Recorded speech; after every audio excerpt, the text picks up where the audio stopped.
We have the kiddos on summer break right now, so we have the month of January off. The whole month? Mm-hmm. It started actually like the 14th of December. It's like 6 weeks, basically. Wow. What do you guys got anything fun planned with them? We went camping. For summer break? Yeah, we went to the beach for 4 or 5 days, and we went camping for several days up in the mountains north of here. It's kind of scary with all the snakes and whatnot, but we saw some kangaroos running around and echidnas, which were really cute looking, little fuzzy porcupine things with snouts. They're really, really sweet. So, yeah, the kids are having a fantastic time. Oh, that's great. How fun. Hey, I think we're just waiting for Mariah and Scott, I think.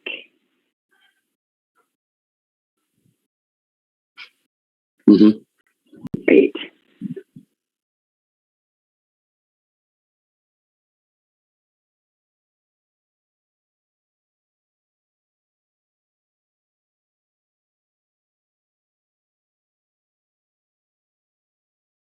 Like we've got about 16 attendees so far as well.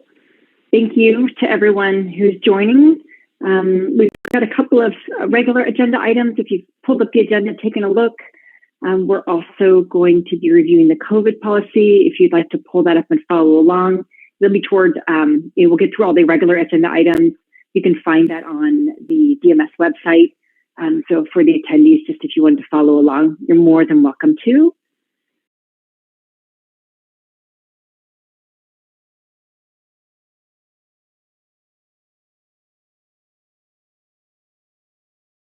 Right. I did not hear that Scott wasn't going to join, so I think he might just be running a moment or two. Oh, there you are. Sorry, Scott. Hi.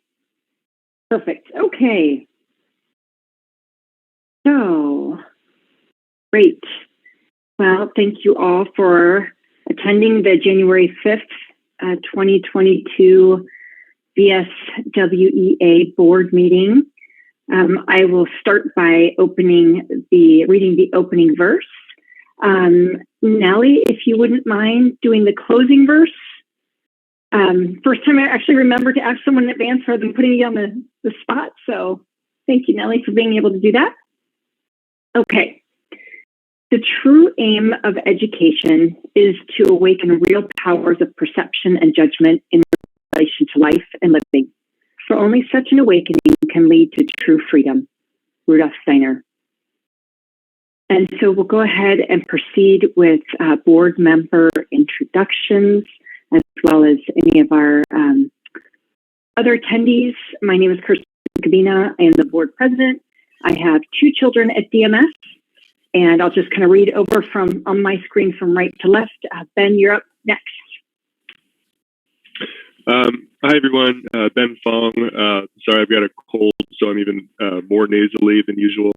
I have 2 kids at DMS, 4th grader and 2nd grader. Thank you, Ben. Mr. Tanner. Hello, John Tanner, board member. Thank you, Mr. Tanner. Nellie. Nellie Grosenbacher, board member. Thank you, Nellie. Dan. My name is Dan Franks. I had 3 kids at Desert Marigold for a few years, and we'll be bringing 4 back shortly, hopefully. I'm the board treasurer. Thank you, Dan. Mariah. Mariah Moon, board member, mom of 1 child at DMS. Thank you, Mariah. Scott. Hi, Scott Edwards, board member, 1 child in 1st grade. Thank you. Danielle. Hi, good evening. Danielle Martinez, board member, daughter in 10th grade, DMS since preschool. Thank you. And April. Hi, April Sauer, board secretary, and I have a daughter at DMS. Perfect. And then we also have Mr. Maurizio, if you'd like to introduce yourself. You're on mute.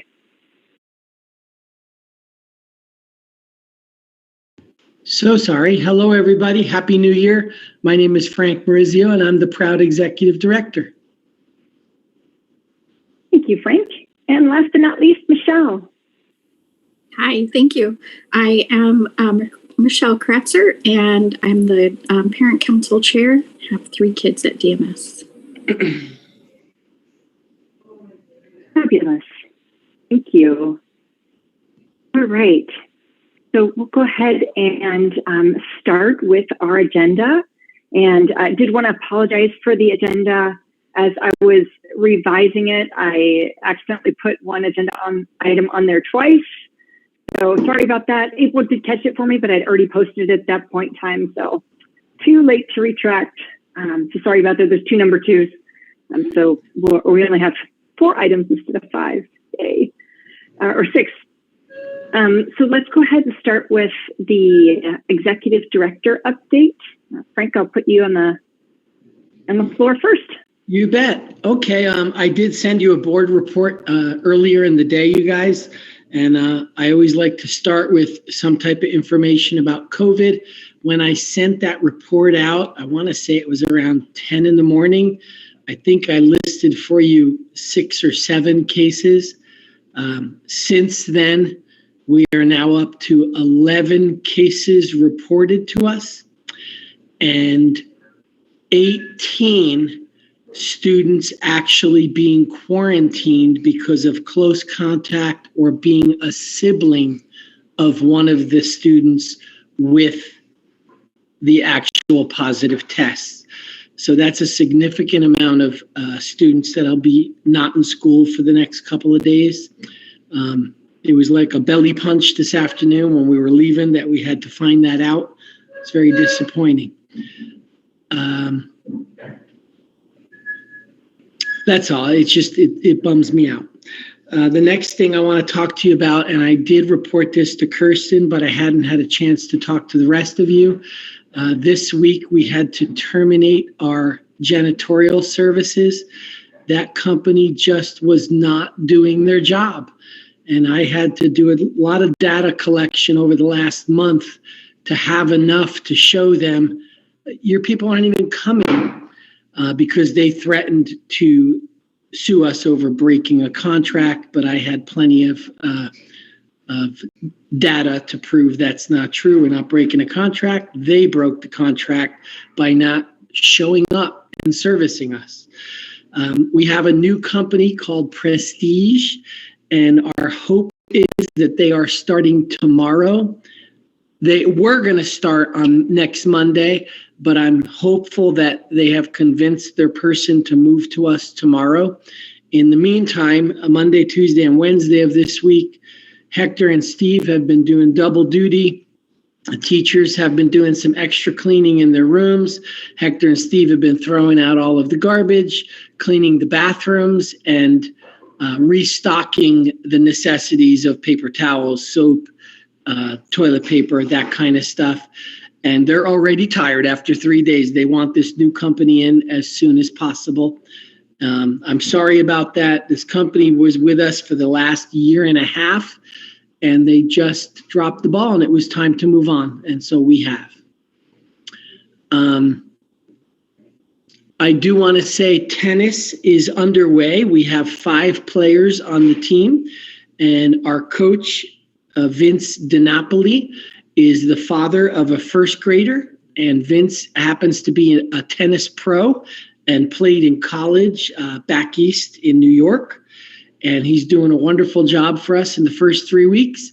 I know Danielle's daughter's on that team, and he says she's a superstar, that she's coming along really nicely. So hopefully in another 2 weeks, they'll have their first match, and I'll try to go out on a Saturday and watch them play their match. But I'm happy for those 5 kids who've been coming to practice. And believe it or not, that's all I'm going to report on tonight, as I know we have a bulk of this meeting for dialogue, and I didn't want to, I did so much talking last night, and I see our attendees are much of the same people who were there last night, so I'm not going to repeat myself on many of those things.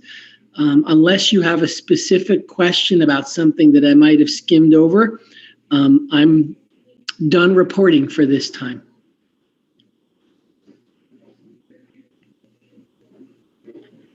Great. Okay.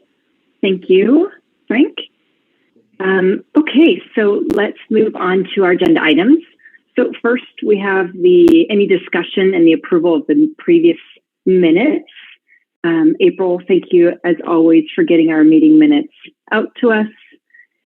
So we can go ahead and call the motion to approve the minutes from last meeting. Motion approved. Does anyone want a second? Sally, thank you. Any discussion? All right, all in favor? All right, that's unanimous. Passed. Meeting minutes are approved. Thank you. I didn't hear from Mariah. Aye. Her screen's off. Okay, thank you. Thank you.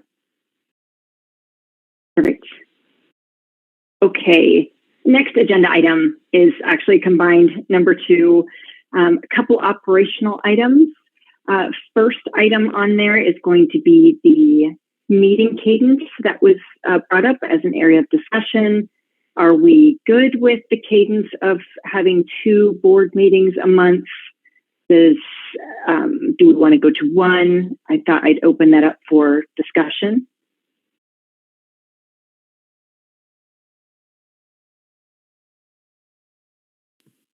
Were they one pre-COVID? I believe so. Is that right, April? Yes, it was 1 a month. It was the third Wednesday of every month. It wasn't COVID that kicked us into 2 meetings a month. There was a lot going on. We were putting out fires for a long time. But due to COVID, even though a lot of other things were settling down, we had just decided to continue with this. So we are scheduled for the rest of our fiscal year. I believe it's through June for 2 meetings a month. I can't speak for the other new members, but I don't know if I have a large enough sample size to really have an opinion.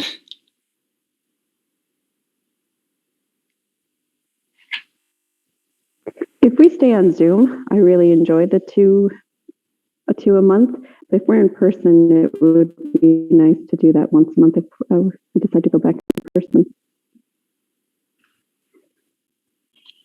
I would agree. I think we're also maturing in our board ways of working right now, and I think the higher frequency of engagement is probably helpful in improving quicker, and that maybe after the school year we could drop to a once a month frequency. I also think that with the frequency of changes in the COVID landscape, that it's probably helpful to have more frequent checkpoints for now. I would hope that would stop being something we're as concerned about in the next few months, but for now, I think it's probably still relevant. And I guess I'll chime in since I was the one that recommended the agenda item. I do think that we would thrive with just 1. If with the midst of Omicron and COVID, I felt like if we spent a lot of our meeting time on COVID, which I wasn't trending that we were, I could see the justification for 2. But I'm fine with the idea of reevaluating at the end of the year if people want to still stay on 2.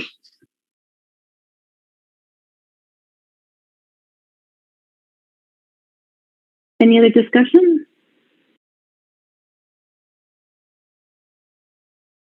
Okay, how about we take a vote?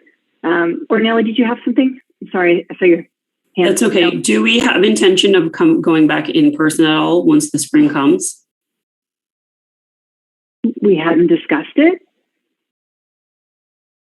I like Danielle's idea, 1 in person. If we were to keep with 2, 1 in person, 1 online, it would be nice to be back in person and let our community be able to attend in person if they wanted to.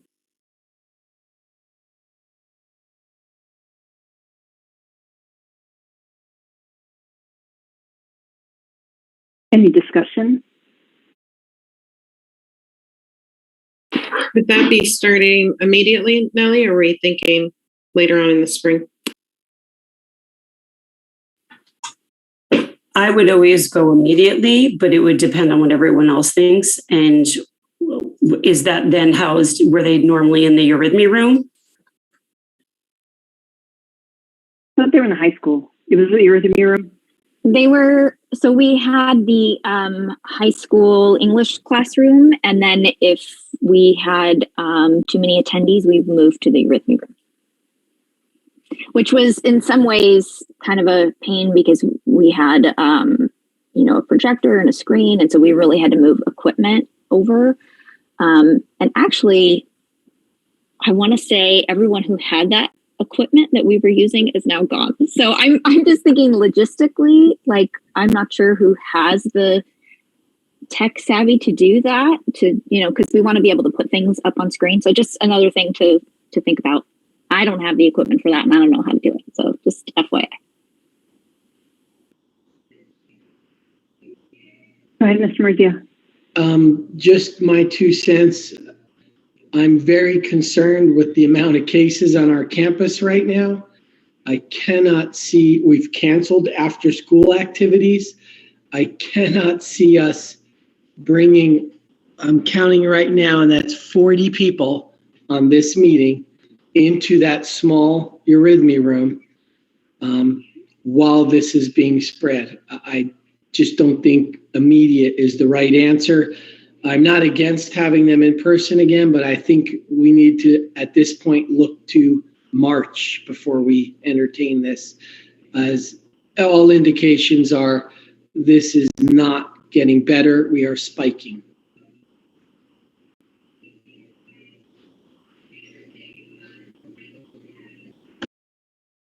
Thoughts from anyone else? Okay, so sorry, just to be sure clear, we can change this anytime, right? We don't have to commit to anything right now. Okay. I mean, it seems like just revisiting this in a month or two seems like a good idea. That sounds great to me. Okay, and well, let's go ahead and call a motion on the cadence. So let's go ahead and try and think of the right way to word this. To keep the meeting cadence of the board meetings at 2 a month for now. Yeah, because it doesn't need to be complicated. So all those in favor of keeping it at twice a month for the time being? I'm sorry, did we get a second? I didn't hear. Maybe someone raised their hand. Second. I didn't. Ben, Okay, thank you. All right, all those in favor. Sorry, jumped the gun on that one. All opposed? 3 opposed, was that? Okay, motion passes. I think opposed was, did you catch that, April? I saw all in favor. I was in favor. You were in favor? Okay, any opposed? Nope, okay. Unanimous then. A little too quick. Slow down. Okay. So the next item was new member board paperwork. I know there's a few outstanding items, mostly fingerprint clearance cards. Please make sure you turn those in as soon as possible. And we also wanted, April, I'll need your help on this one, to formally in our minutes have Gregory's departure. Yes. So one of the things we have to do as a board to remain in compliance is to send in amendments for our charter when we add members and when we lose members. So for the record, Gregory Schneider's term as a board member ended on November 20th, 2021. And now it's in our meeting minutes and we're ready to go. Thank you, April.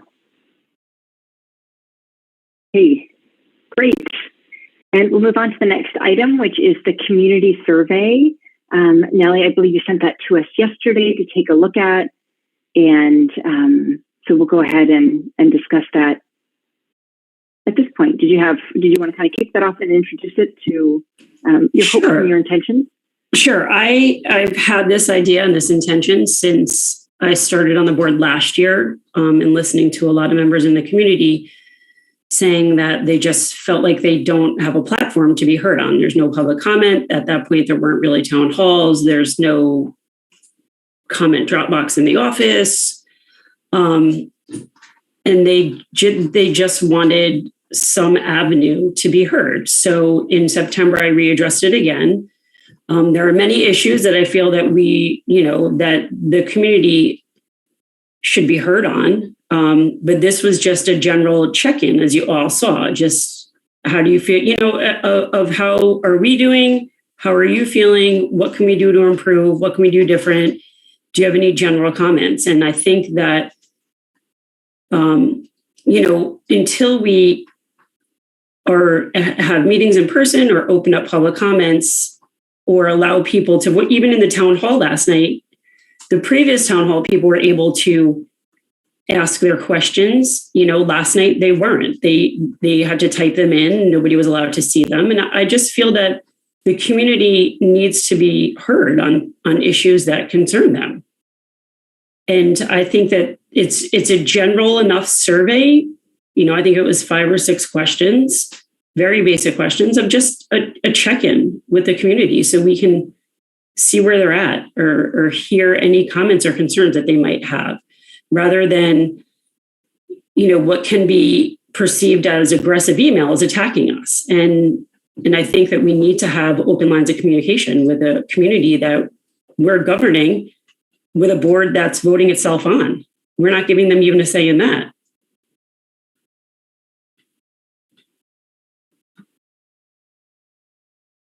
And anybody else can comment.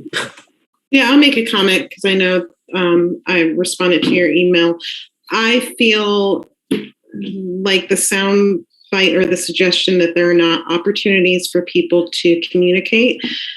I'm not sure if that's correct in my view. I think that we now have a principal that is open and willing to receive emails, to sit down with people. There's an active board that seems very inclusive in thought and mind, that is willing to spend a lot of time in communicating with people. I don't have an issue with the survey, but I do have, I'm not sure if we're in the same lane that we were in even during the contemplation this summer, that there are strides of better communication that I think that we should be giving ourselves credit for.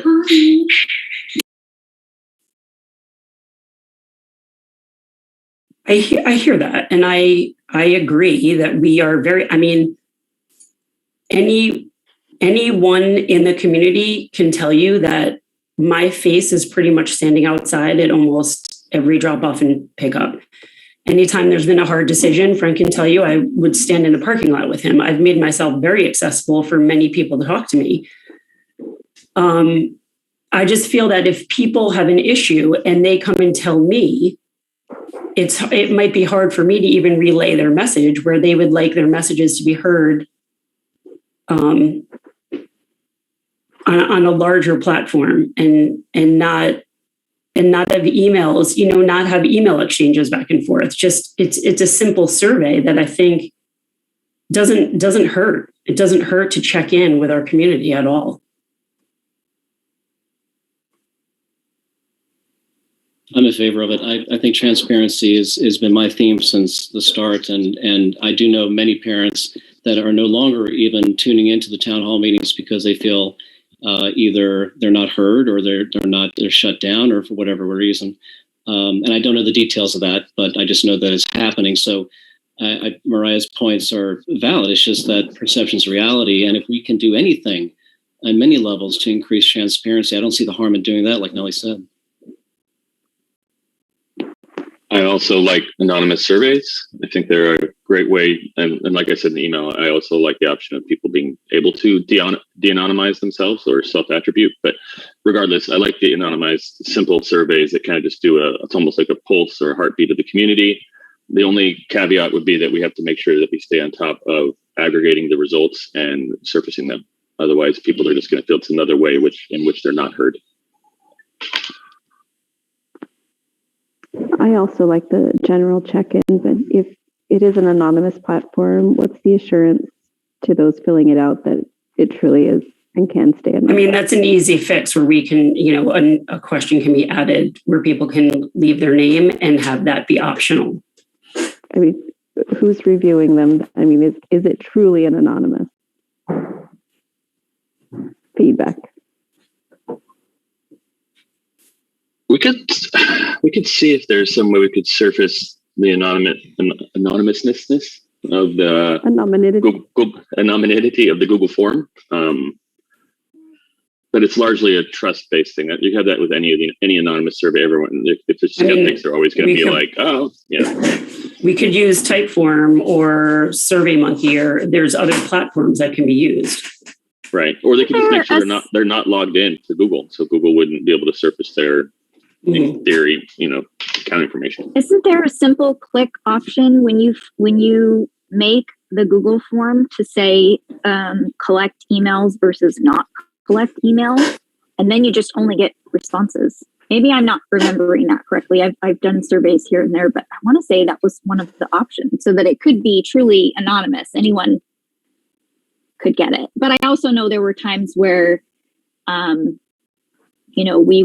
we would collect the emails, and they know that because it says it in the survey. And there were people who made emails specifically to say exactly what they wanted to say and be anonymous. But I think it's just a simple click of the button to say whether or not you want to collect emails or not. Google does publicly state that if they don't ask for your name or address in the form, that it is anonymous. It's just people don't always trust. Let's trust things.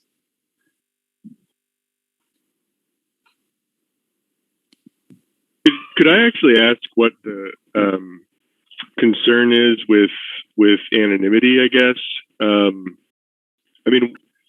think that one thing that we'd hope to learn from the survey is just basic percentages on where people are at on certain issues. Right now, we hear from people who email us or who come to the town hall, or people who are already engaged. And I think that part of the difficulty in making sense of how representative those views are in the broader community is the fact that we don't have a survey like this. So I think this is a great idea. I think my concern, though, is without collecting emails, at least to verify who's filling, just have some person who's conducting the survey know that people are only filling it out once per family, or just so that it's actually representative of the views of the school as a whole. I think that that's really important, because I totally agree with Dan. This is something that we should publish, right? Just the sort of raw results of, just for full transparency. And I think that my worry there is that if one family fills it out twice and another family fills it out once, then we're sort of getting skewed results as to what those results actually mean for the community as a whole.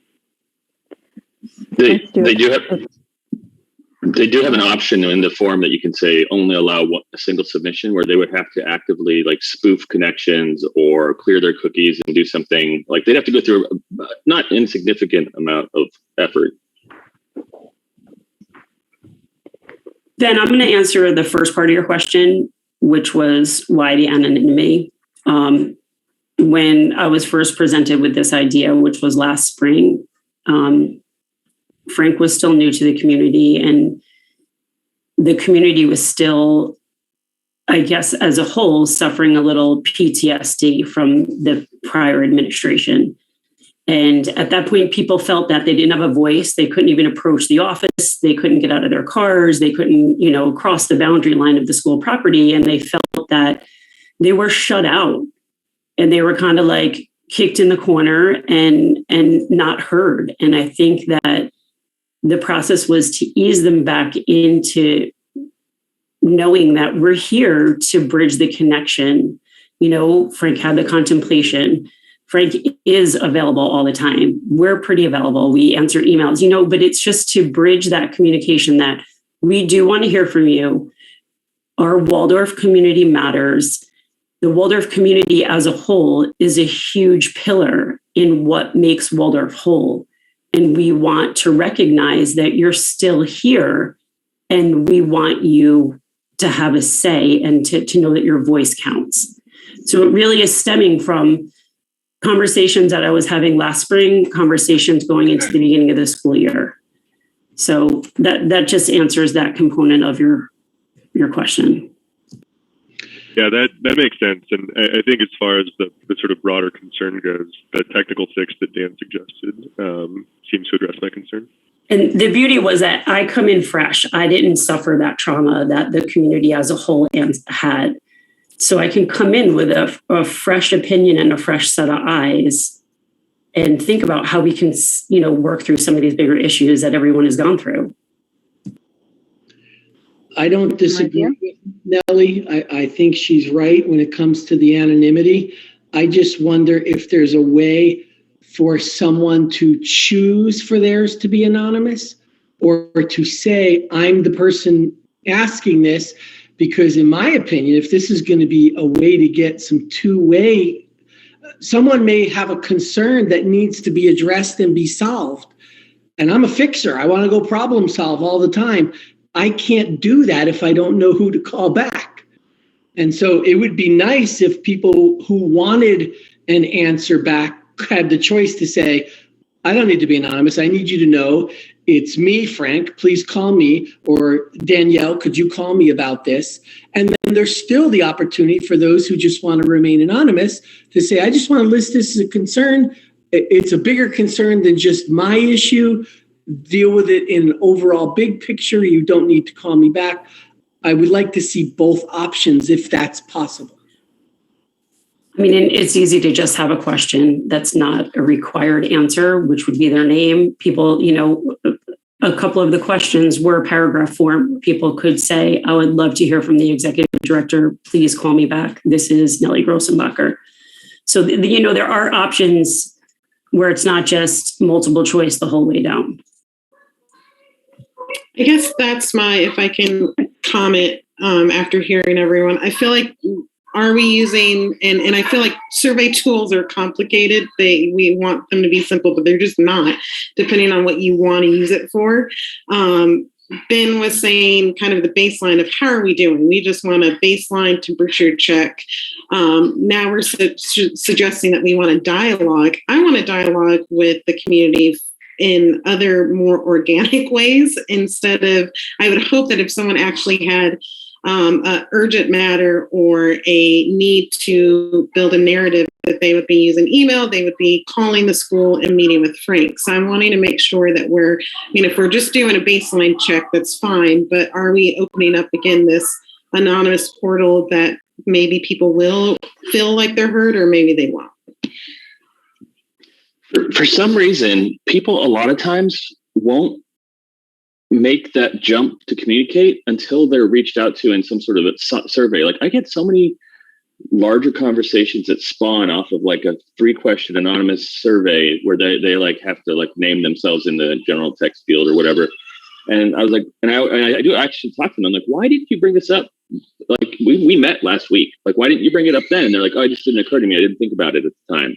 And it's just like, it was just like another way. But it is a more work to keep track of yet another thing that you're having to also not just use it for metrics, but also to use it for another contact point and another way to spawn a conversation. I do agree. So it's like, once again, it's like something you have to be aware of and keep on top of. It's because not everyone's going to be monitoring the survey results, right? Like our email boxes are monitored.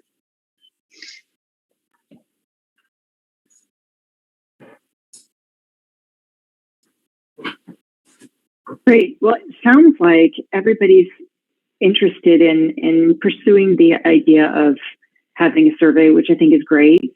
I do feel like Frank spends the vast majority of his day talking to the community, having his door open.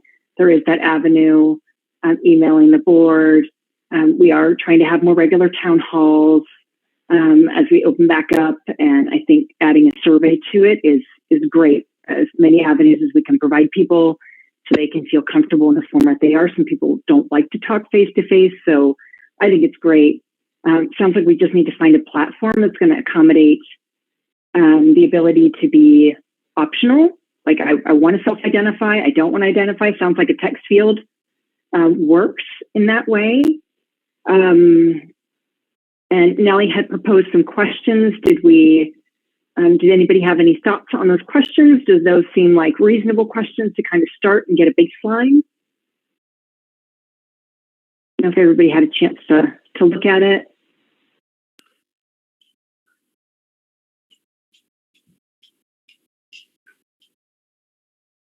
I thought they were great.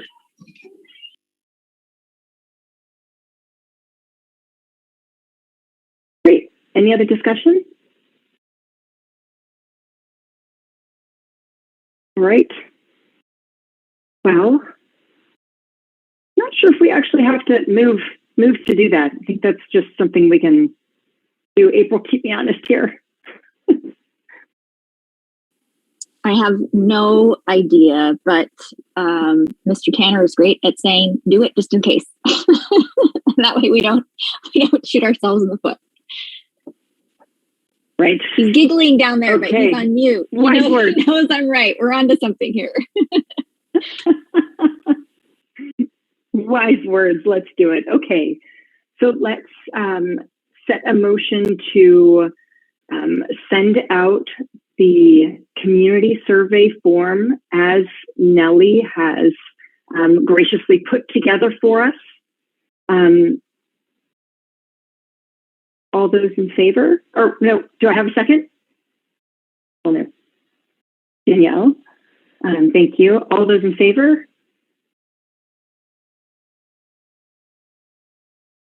All right, looks like it's unanimous.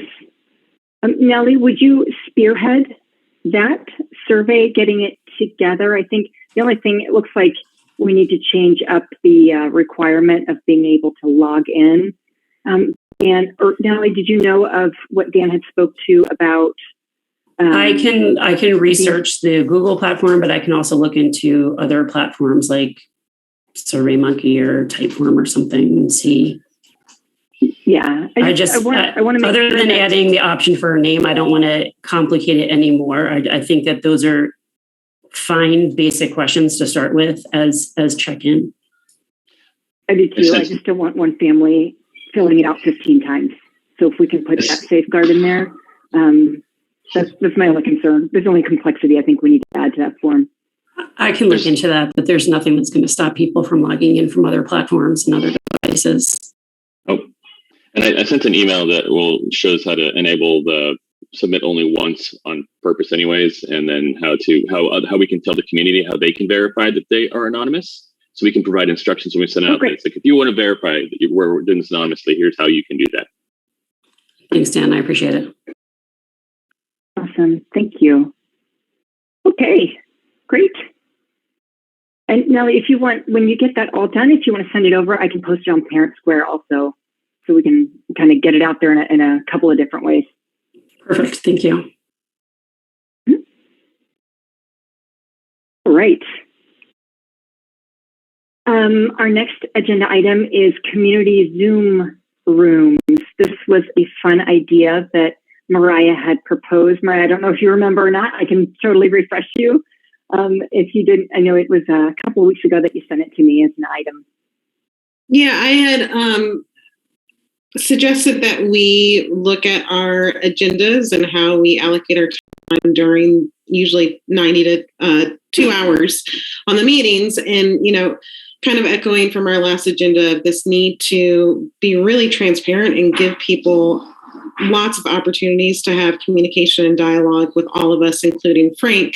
I would love to open up Zoom rooms within this, whether per bylaws, I'm not sure if it would be within the meeting or before the meeting, that if someone does want to talk directly to the board, whether it's a couple of us or the whole group, that they have space in this real weird Zoom world that they can talk to us, that we can have dialogues, that we can just have baseline conversations, and then gather all of those feelings and thoughts and then get into board work.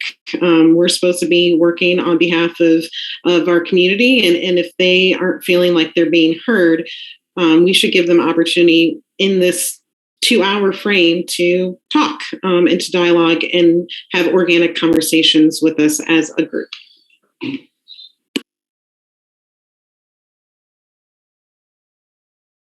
And I would not be the one to spearhead the room thing. That is a very complicated Excel sheet that I am not great at setting up on Zoom. Technologically, it's not terribly complicated. I think that we have to make sure we somehow verified that we wouldn't be violating open meeting law and make sure there's no more than 5 board members in a Zoom room, for example, because otherwise we have to have it all transcribed. That's a good point. And I thought about that. We wouldn't be making governance moves or promises. It would be opportunity to get feedback. And I think we would have to be cautious of our response to make sure that we're not doing anything funny within those rooms. We had something similar in the past when it was on person. It was like director on the porch or board member on the porch.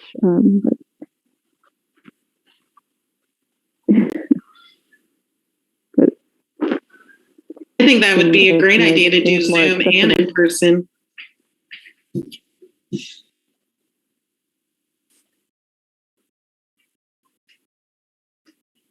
Any other thoughts?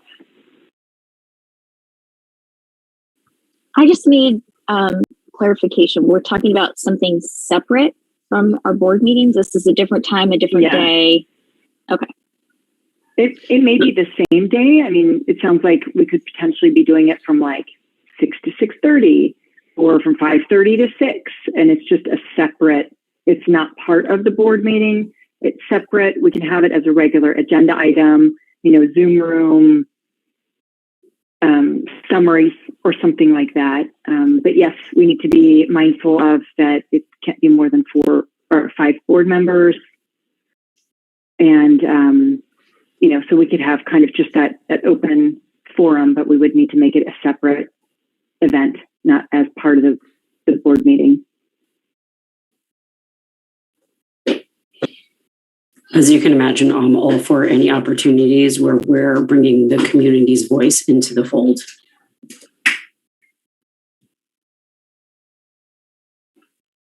Yes, the thing to probably figure out would be how we would coordinate and set these up. Like, is it going to be community requested? Some, 2 or 3 people email us and say, hey, I'd like to talk with members of the board about this topic during the designated Zoom room time that we have scheduled before board meetings or whatever, And then if there's like 3 topics, then we would divide and conquer type mentality where we split up and have multiple Zoom rooms where we're talking to members of the community before, if we have time capacity on the board to do that. I know that some people have extremely tight schedules, and having kind of a random slot is more difficult for them. That being said, I think that's probably the part to figure out, is how to take that information in and logistically coordinate everything. Perhaps it's one Zoom room and it's a regular, like 5:30, just example time frame, 5:30 to 6 every other Wednesday, and it can correspond with the board meetings or not. And then, 3 board members sign up so that, we're all not having to be there, and it's a smaller group, but step in the right direction, because I know that, we are volunteers. All of us have lots of things going on, so I certainly don't want to burden everyone with, another hour, half hour of service that you may or may not have capacity for. So that's just an idea as well. And if it's regularly scheduled and people can just kind of come in, I know in my job we do that sometimes. My manager will have like a 3-hour like office hour. You just kind of pop in or pop out as you need to. So the community member could just pop in, pop out, stay, not stay, we could also try a couple of different things and see how it goes and adjust as we move forward. I'll just comment. I mean, I'm fine with how it's developing and evolving. That I was assuming that we would take, let's say, our 4 hours a month of board work. That should be dedicated to communication with our community members within not necessarily the agenda and the board meeting, but I sometimes hint or feel like there's tension of we get to do all this governance work and make all this change within 4 hours, and we're not listening within those 4 hours. We should be giving some of those that time where we're making those really strategic, intentional moves to open up that time and space for also being listeners and hearing before we walk into some of these governance conversations. So I wasn't, I'm fine with making that additional to our meetings, but I was originally thinking that within that, 90, 180 minutes, we would give some of that back to the community. Well, we have 43 participants. It would be nice to just hear would that be something they're interested in? Would that be something they would participate in? Would it be helpful? Would you find it useful? Email the board. Let us hear from you. Yeah, I like that. Ideally, our board meetings are, we hope to only have them be 1 hour. We've had so much to go through. And even tonight with the COVID policy, right, we're probably going to hit that 2 hours if we're lucky. And I've tried to put time frames on that. So that's something to consider too. We have been using that full 2 hours for discussion. There's still ways that I feel like we can become more efficient, as we kind of mature and as I kind of get my feet underneath me on how to run a good meeting. I'm trying to put time limits on things. We could also, when you have an agenda item, it might not make the next board meeting, but the following, if we really want to work on making sure that our board meetings are only 90 minutes max, because we have that 30-minute window for community time. What are everyone's thoughts about that? The best way to go about it? I just want to, I'm fine with doing this. I'm just trying to think of like logistically how it could happen. I'm not the person to run this, but I'm happy to pop in and answer questions. But I just want to make the point that I attend every parent council meeting, and I often get questions there, sometimes during the meeting, sometimes after the meeting, sometimes people will text me or email me. So we are reaching out. Community members are asking us questions. I'm not always reporting every single little thing. I mean, I'm just thinking of the last meeting where someone asked me, how does someone get on the board? And I went through the whole process and explained. It was a great question. It was a great, we had just done it, so it's fresh in my mind. I could go through all the steps. So we are getting those questions. We are getting that face-to-face time with the community. So I just want to put that out there that is happening. But I'm always happy to add more. It's just figuring out those logistics and who's available, because just seconds ago we were talking about whether or not we had time to do 2 meetings a month. So I know everyone's kind of strapped for time. As much as we want to do things like this, what you said, Kirsten, about, people just needing to sign up so that you're not obligated to do this in addition to our meetings. I think that's very important because we're all very busy, but we want to do it.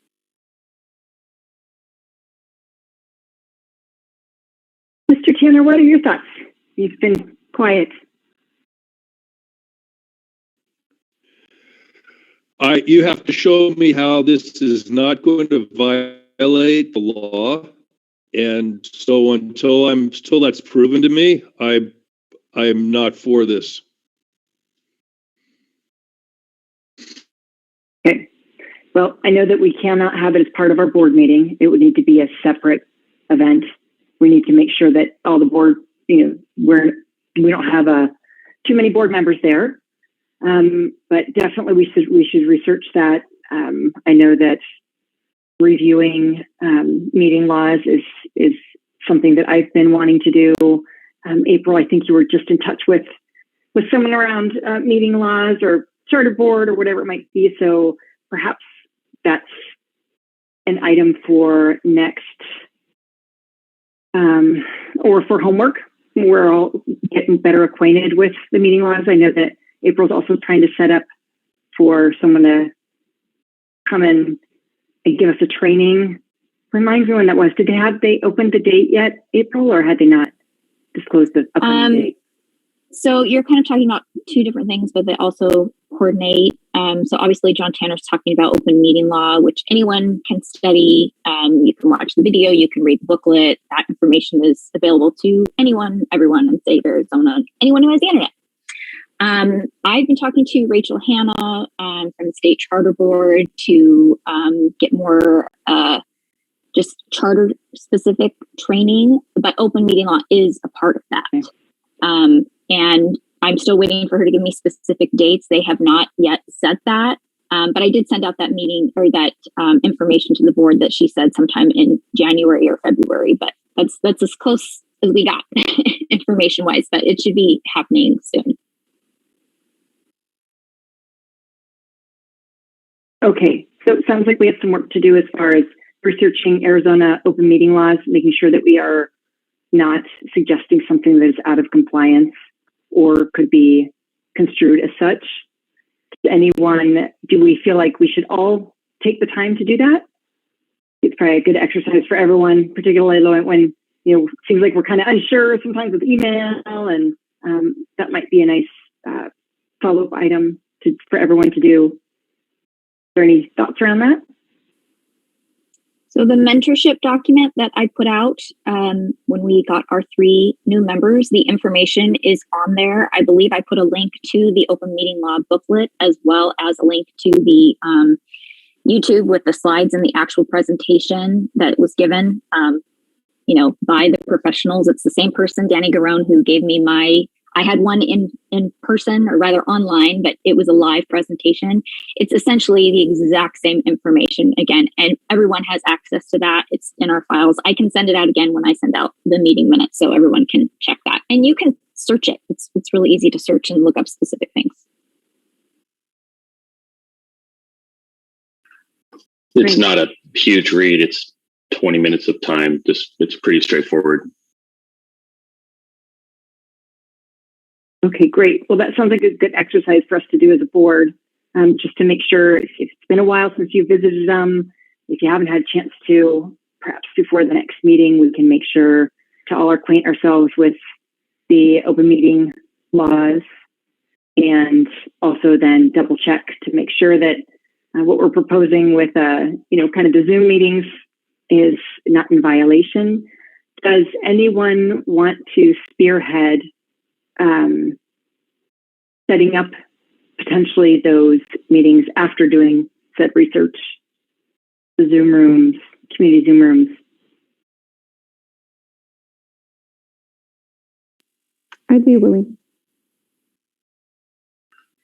Great. I'm happy to, okay. Danielle, I'm happy to help with any technical issues or whatever you might have. Okay. Would not have any either. Yeah. So perhaps by next board meeting, we can put this on as a follow-up agenda item.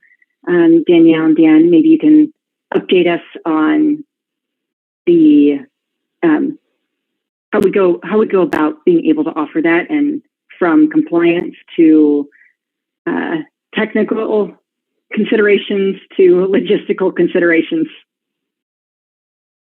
Does that sound like it's enough time by I believe the 19th? Okay, great. So we'll put a pin in that one for now. So our final agenda item for this evening, the much anticipated COVID policy.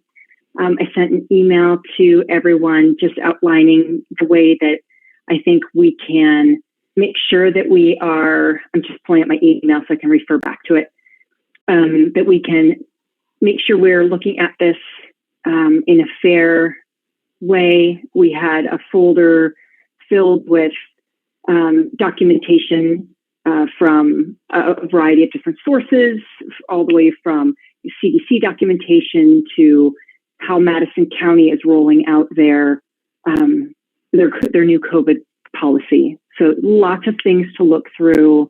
I'm sure everyone's spent a lot of hours reading through that, giving it lots of consideration. Thank you so much. I know it's not a happy subject. I know it's a very tense subject, and we're all, you feel that pressure, and also at the same time just sick of talking about it as well. So again, thank you so much for taking the time, being willing to have this discussion. I'm sure it's going to be a bit of a hard discussion. Maybe not. Maybe we'll just all reach consensus, and I'll float away on my unicorn. I'm leaving space for that. I really believe that every one of you has good, valid points, and has spent a lot of time considering that. So with that, just so that our attendees are aware as well, I thought that the way that we should address kind of reviewing this is that we've all spent the time reviewing the documentation in advance, so we don't have to kind of read that to each other.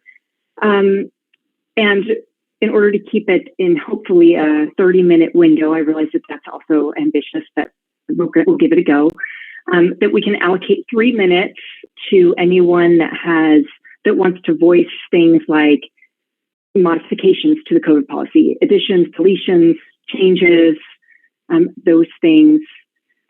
We can go through those as a board. Everybody's got kind of 3 minutes to propose those. We can have discussion around them.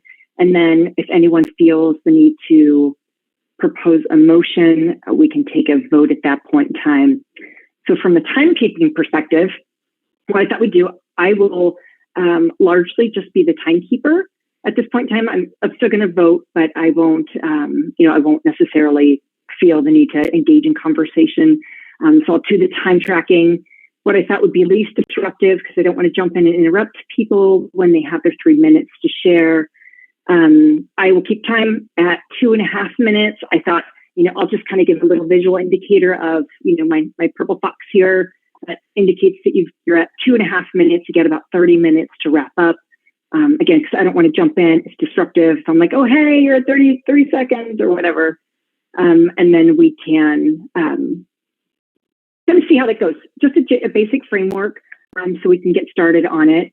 And again, then we can leave some open discussion. I'd like to keep that to about a minute a person as well. Again, not to restrict anyone, but in order for us to be able to get through the whole document as much as we can. Now, if we decide we need more time, we're sitting here at midnight, we haven't reached consensus, we can always move this to another meeting. This isn't something that has to be done today. So I want to leave lots of flexibility. I know I kind of put some parameters around it, but do want to make sure that, we give it the time that it needs. It's one of the most important topics to the whole community. I know we're all coming to this with an open heart and, and all of the knowledge that we have available to us. So that all being said, I guess I'll go ahead and start, and I'll open it up for thoughts, discussions. Who'd like to start? Are there any topics that anybody wants to kind of jump in? I can also, we can also go around the horn and call on people if that's more comfortable.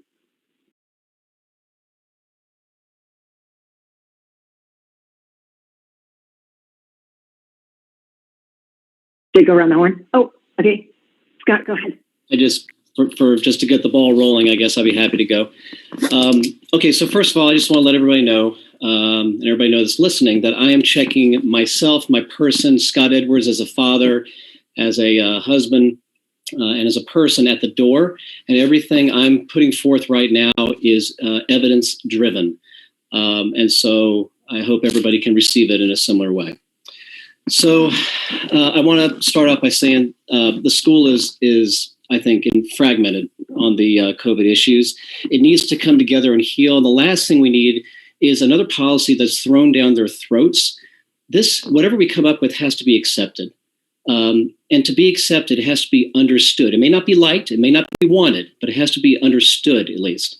And at that point, if it's understood, acceptance can happen. So the only way they can understand is they have a lot of transparency. So to that, I want to propose, my first proposal is that whatever policy we come up with, we should add, this should be very easy actually, we should add an appendix that explains our decisions, the rationale for it, whatever references we're using, things we're citing, scientific data, whatever we're using. Just like the CDC does. They do a great job of this. They have decisions, they have conclusions, and they show how they came to it. And you can argue about how they came to it, but at least that would be, I think, a helpful step for people to be not in the dark and not feel like it's thrown into them, that it was a thoughtful process. And they may not like it, but this is the way it happened. My second proposal is on page 1, paragraph 3. Right now, the mitigation team is Frank and Deb. And I propose that a physician be added to the mitigation team. And I volunteer myself. We have an opportunity to do this. I think it makes sense. I suggest we use it. And I think it would look good to whatever regulatory oversight committee may be looking at us. Next thing, the CDC does not support canceling school. No public health department in Arizona supports canceling school. So I propose that we add to the policy that school and grade closures are not expected to occur unless in extreme cases of school outbreak or concomitant community outbreak. As the criteria for defining outbreaks evolves, DMS will seek the assistance of Maricopa County Public Health for guidance. And that would be my next proposal there.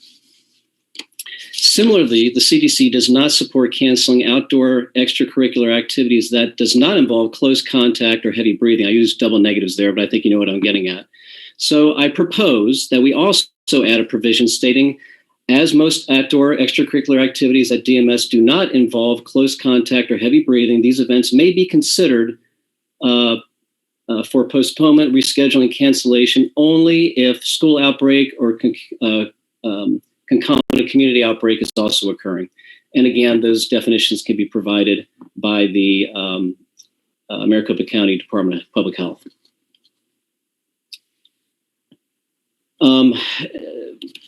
Oh, wow. Okay. Well, I got a lot to go. So we should adopt the revised CDC guidelines for isolation and quarantine. I'm not going to waste time doing that. Pages 1 at the end of paragraph 4 all the way through page 2, paragraph 6. It's a little bit convoluted written. I think it can be very succinctly there. Basically, symptomatic kids are sent home. If positive, it's reported. Close contacts are identified. I also propose that we identify what close contact means. And I think this is very clear from the CDC, from Maricopa County, from Arizona Department of Health. And we can go into that. It's basically within 6 feet of infected individuals for a cumulative of 15 minutes over a 24-hour period. But also in cases of students, if 2 students were wearing masks in close contact, the close contact did not occur. And this does not apply to adults, however. This is only applying to children. So this can be included as well. I have something I'd like to embark on that's a little bit more beefy, that gets into the science. Kirsten, what do you think I should do? Maybe right now. Oops, sorry, my camera's going.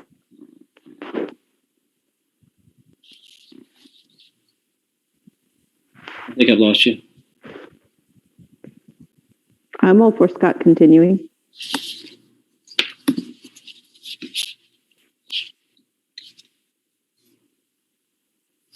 Kirsten, I'm sorry, you went mute on me. I didn't hear what you said. I still can't hear. Can anybody else hear? No.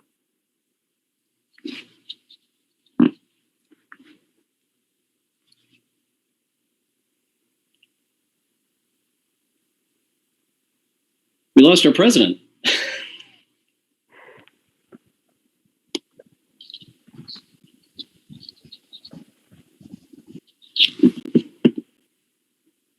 How about now? Yay. Okay. I think my earbuds died on me. Sorry about that. How about we talk about the things that you brought up already, the appendix, the extracurricular, and all those things. Like, let's have that discussion now. And so we can kind of decide what needs to be a motion. So we don't get too many items for people to kind of follow, and let's kind of try to do it in chunks. Sorry. No, it's totally fine. I mean, this is kind of organic, right? We need to figure out the best way to go through this, but I think we should probably open it up for discussion on the April, keep me honest. I know that you're busy taking the notes. Was it four proposals? Did I count there? Yes. Well, if you count the appendix. Wasn't counting. I just have a massive paragraph. I can't decipher that for you right now. If you count the appendix, it's 5. 5. Thank you, Danielle. Okay. So let's go ahead and open that up for discussion. I like the idea of adding a doctor to the mitigation team.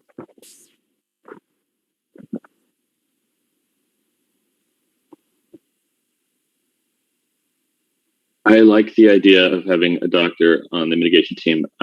Scott, it's just that specialization, there's such high levels of specialization in medicine, just like in engineering or any other area of high expertise, that it's not always necessarily applicable. Like your understanding of like reading studies and understanding studies and following statistics and the scientific method and all the loveliness of becoming a doctor is obviously relevant. But I feel like your area of expertise isn't necessarily relevant to COVID itself. So I don't know. I wish there was like and who would be the right person? We don't have access to a virologist or an epidemiologist, and would they even be helpful because their roles are so specialized as well. So it's almost like you need like a generalist or a hospitalist or somebody who has a wide variety of surface, like a wide, not breadth, not depth level of experience on the COVID situation. I don't know if we have that representation at the school or in the community that we could bring in. Do you know of anybody like that potentially? I don't think I can. And I think you're right, Dan. I mean, your points are all valid. It seems like I'm it or not, whichever you think is better for the school. I mean, you've certainly been doing well with Frank and Deb. I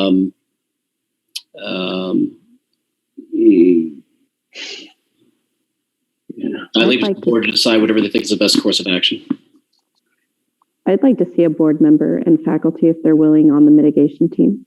I'd like to get that more rounded and balanced, if willing, if it's not too taxing for a teacher or a board member to add that to their duties.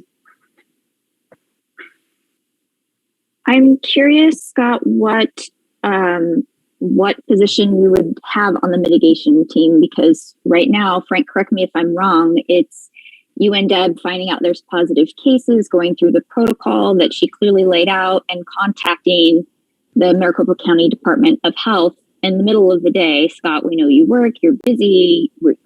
We're obviously not going to be bothering you in the middle of the day if there's a positive case to say, hey, can you talk to this person at Maricopa County?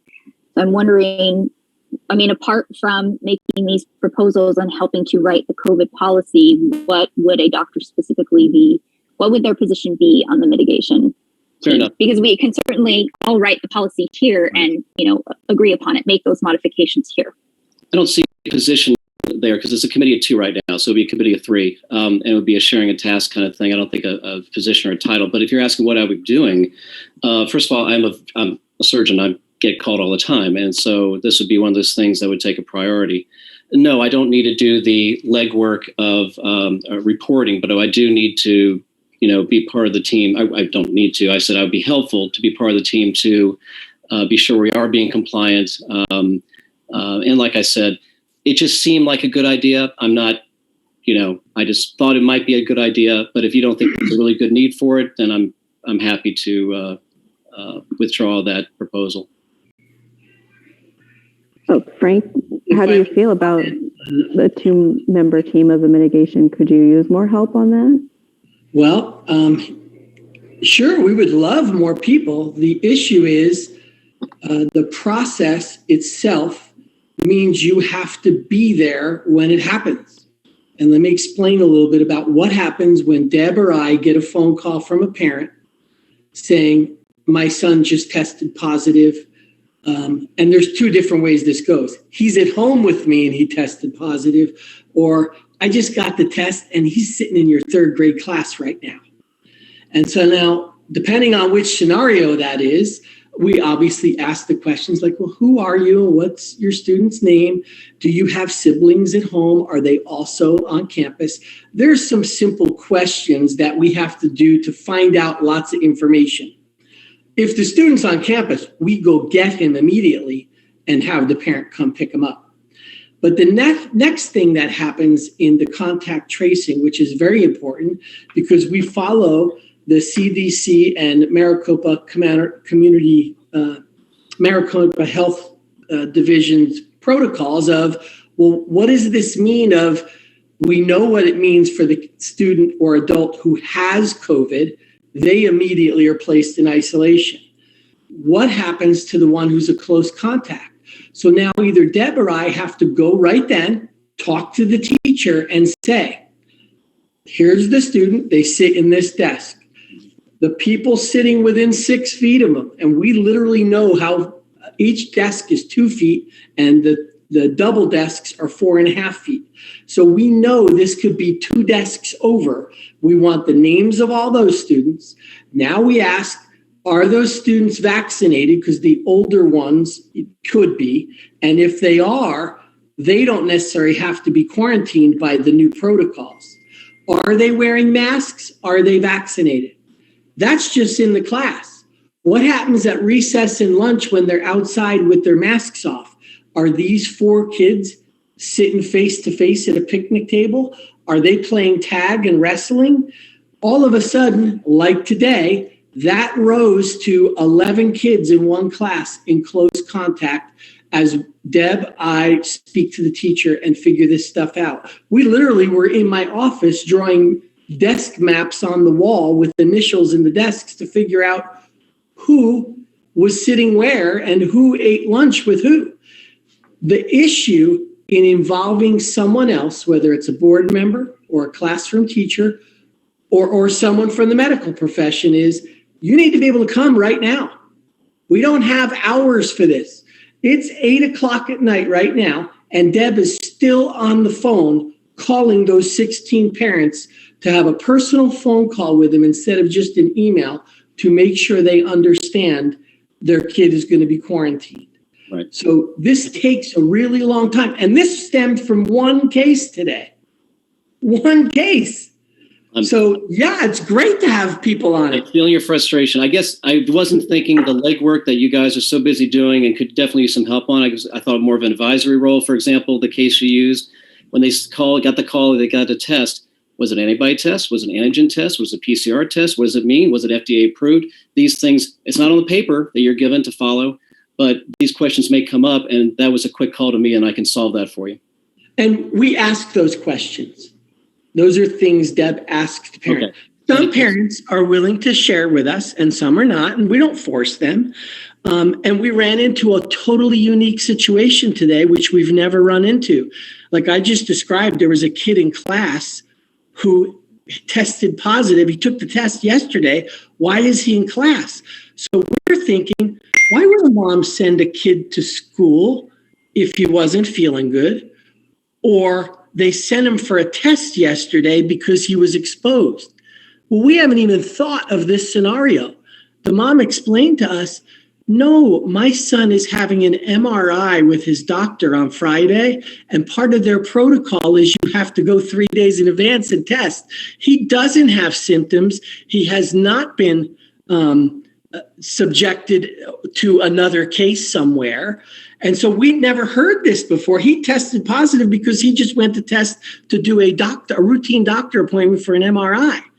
And yet now he's in our classroom with lots of students, and it caused this situation. We would have never thought of that before, but thank goodness that parent was honest with us. There's no reason to be mad at a parent or a kid. She didn't send her child, with 102 fever. She didn't have 3 siblings at home who were exposed to it and send the kid. This was really unique. And so we have to delve into all of that and get answers. And it takes time. That's the biggest issue, is it takes time and it has to be done quickly. So that's why, yes, we'd love more people to verify. No, they're following the rules. I get it. But you can't be at our beck and call when this happens. So I'm hearing that it's probably not a big need. There are in respect for everybody else's time, there are way more important things to talk about than I think this. So I'm comfortable with. By the way, to Dan's point, I did think of a pediatric hospitalist. If you wanted to go down that road, well, we can table this. We can even drop it if you guys want. It doesn't sound like there's a huge need for it.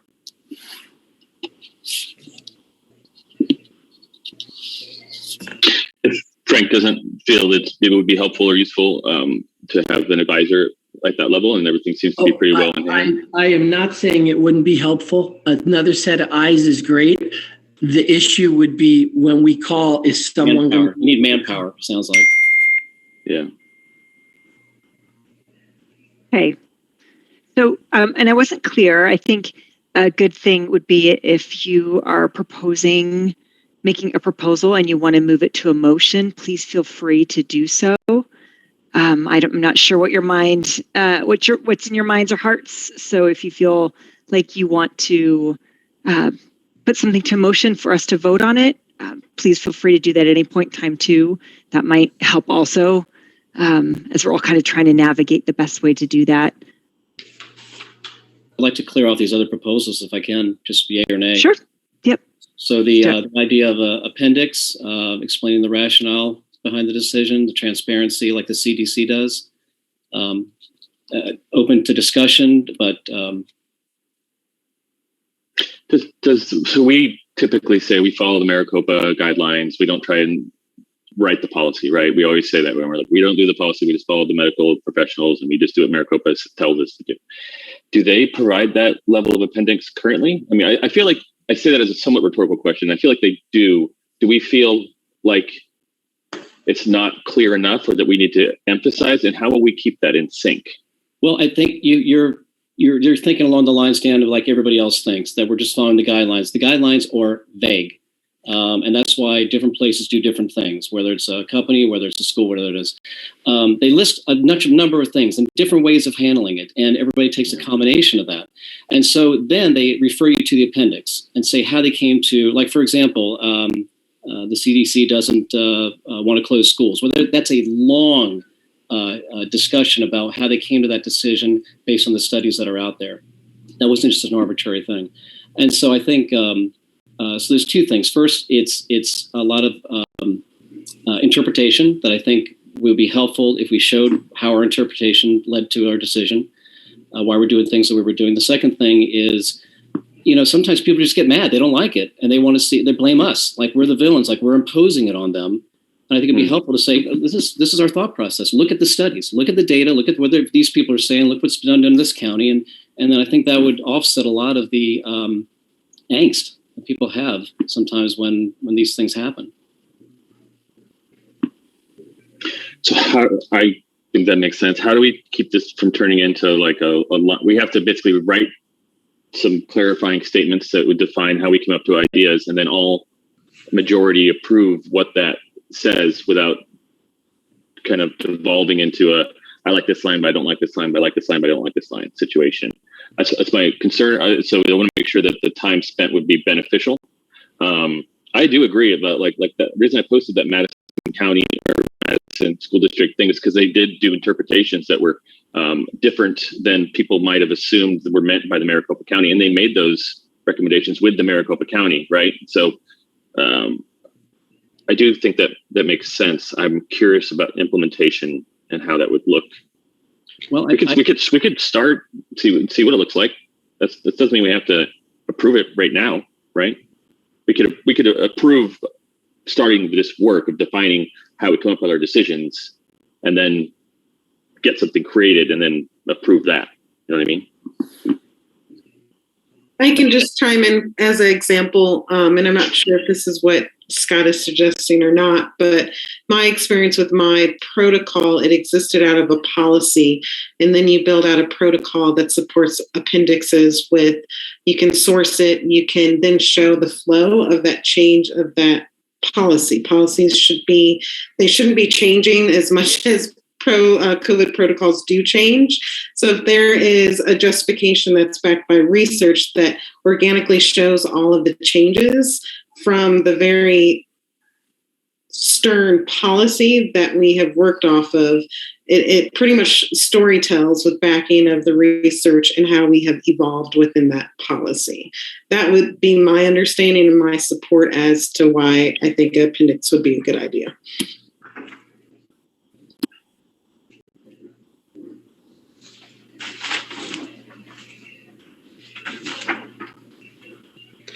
Hey, Scott, you're to be commended for this PowerPoint. This is outstanding stuff. I've been reading it 3 or 4 times in the last couple of days. I thank you. This is really good stuff. Thank you. Thank you very much. It actually took a lot of time. I'm sure it did.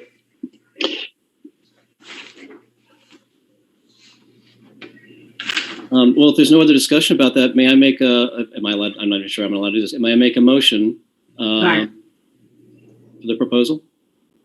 I'll second that motion to build So let's make sure we put really clear language around what we're proposing.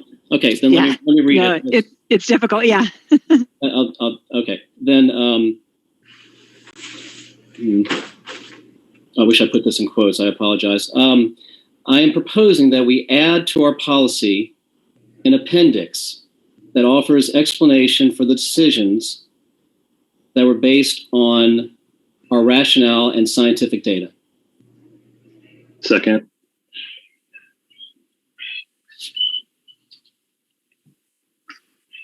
All those in favor? And please, if you can keep your hands up for a minute, I'm marking everything down. It's going to take me a second. Okay. Do I vote for my own proposal by protocol? Yes. Okay. Kristen, can you make sure that you ask for any further discussion after we get that second? Because we've been missing that beat. Yes, thank you. Because sometimes it will change a little bit with that discussion and people will reword. So, but I got the second and that was unanimous. Is that right? That's what I got. Okay, so. Thank you. Great. Okay, motion passes. The other proposal, which we've been practicing, and I just want to put it in writing, is about the school and grade closures. So the proposal, as I have it written here, says school and grade closures are not expected to occur unless in extreme cases of school or concomitant community outbreak. As the criteria for defining an outbreak evolves, DMS will seek the assistance of Maricopa Department of Public Health for guidance. Second. Can I ask a question? Scott, on your page 3, you list the Maricopa County Department of Health definition for a school that 2 or more cases within a 14-day period not linked by contact. That would be enough for a grade or school shutdown. That would define an outbreak, and then it is up to the school to do it. It's not required, but that would be the recommendation to at least consider at that point. Right, it's a recommendation, correct. Right. Correct, because that's what we've been doing when we hit 2nd grade and have 2 kids in there. That's when we've done, okay, we're on remote. In the grades that are higher that have a lot of kids vaccinated because they don't have to go home. Right. Then we've done partial shutdowns. That's what we. Thanks, Rick. When you read into it further, they also give caveats to, and it considers about the type of outbreak, the type of variant we're dealing with. Perhaps it's very contagious, but perhaps it's not as virulent. Hospitalizations are down. You look at what's going on in the hospitals. You look at what's going on. It's not just an easy thing. It's not an automatic thing necessarily. So it goes back to the mitigation. You should know we've been treating it as automatic. We've been just going by their recommendation and the definition. And when we get to 2 or 3, we say, okay, we got to do this. We don't ask those questions like you just asked. Okay, that's your prerogative as the mitigation team, but the CDC allows for that question to be answered. Okay. Do we also want to allow, if we're going to allow for students that are vaccinated, if we have students that can provide natural immunity who have already been exposed and had COVID? In that Madison district, they said that if you had a positive tested COVID case within 3 months, that was considered to be roughly equivalent with vaccination, and they are considering that as a reason to be in that vaccinated group. And I know that's kind of where a lot of the medical, I don't know, I'm not going to speak for the medical community, but that was how they did work with Maricopa County to develop that. So I think that is definitely something that's being discussed. Well, it would be interesting for me to see if we can provide natural immunity past 3 months, since that's the way that natural immunity works. And it's showing that the vaccine's only working for 3 months. Right. If we could put some guidelines in our policy that allow our students to be able to provide natural immunity. Those are some hypotheses, but I don't think there's evidence yet.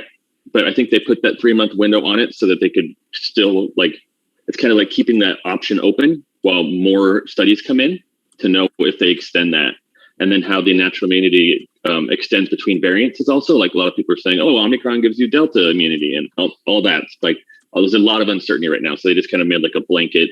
If you've had a positive test in 3 months, you are considered to be vaccinated effectively.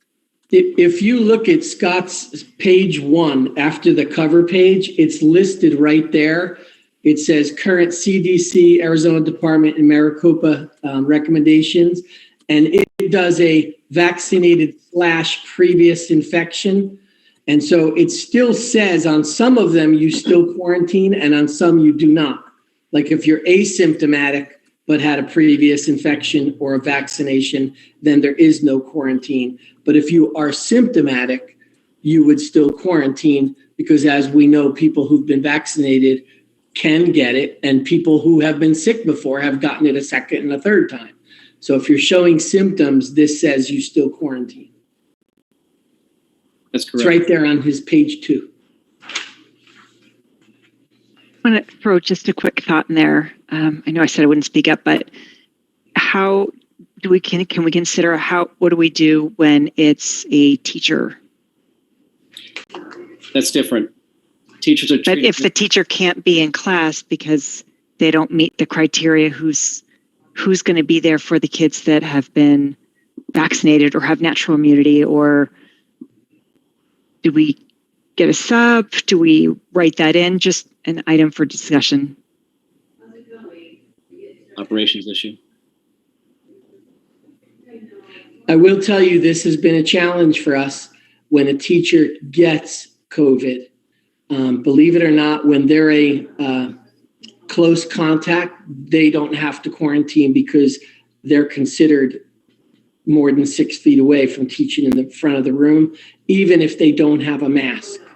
And we have a handful that are on mask exemptions, but they are not forced to quarantine unless they have COVID. And I think that's in Scott's paperwork too, on one of the other pages. It lists all of those provisions. But I will tell you, we have some teachers who quarantine themselves, saying, I'm going to wait till my test comes back or till my 5 days are up before I come back to the classroom, or 7 days are up at one point because the weekends count too. And that has caused a problem that sometimes the kids are due back before the teacher. And that is because I don't have a lot of subs, as you guys know. Getting a sub is really, really challenging. Getting a Waldorf sub is 0. So do we need to add something that says just due to operational constraints, there may be something along those lines of closures, temporary closures? Something should be said. And here's how we've got around it, Scott. We just put the whole class online and the teacher stayed home, even though she was exposed or had it and taught online. We don't like that option, but at least the class is continuing. It's not, there's just no school today. Don't come. No, you got to do what you got to do, I guess. We were forced to in some of those situations. Sometimes there's a choice between bad and worse. Well, I mean, you guys know how to write these things probably better than I do, but I imagine there's some sort of a disclaimer at the end saying that there may be extreme cases where we have to deviate from this on a case-to-case basis, without necessarily listing every possible nightmare that could happen.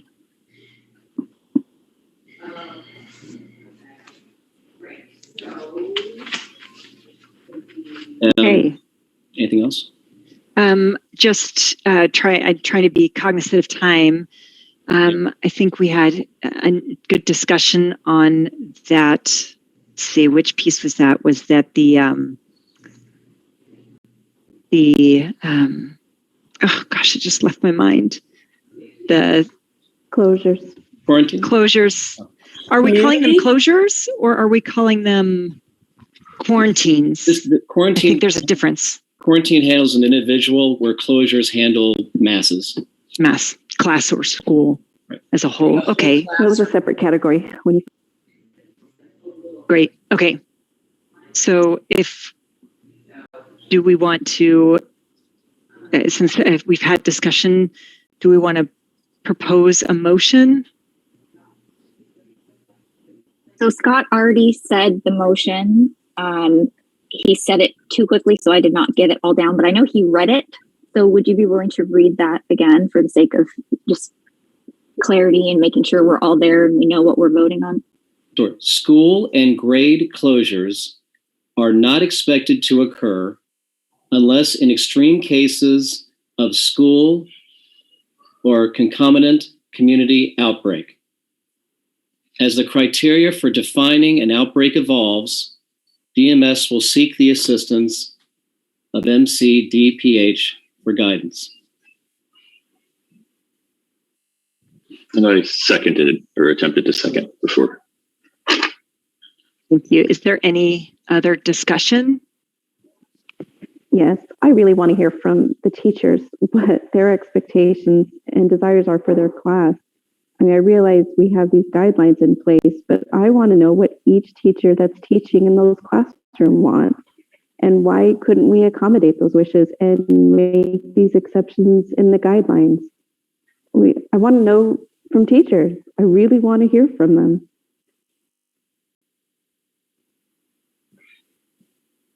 And I don't want. Tanner, would you be willing to speak as a teacher? Your thoughts? He can't speak for everyone. I agree with Danielle. I'm one person.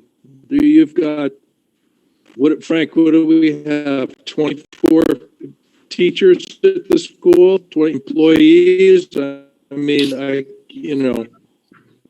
I'm not the voice for all of that. I'm not trying to chicken out from it. It's not appropriate. I appreciate that. Yep, absolutely. Present that. Danielle, was your question specific to the motion or just general? Both. I want that teacher input before we make that kind of a policy change. They're our guiding force. We're there. Our students are in the classrooms with them. They need to be more of a decision maker than us blanketing decisions for them. And I haven't heard from many, although I would love to, what they would like. And we can write those policies. We can make those exceptions. And I want to hear from them.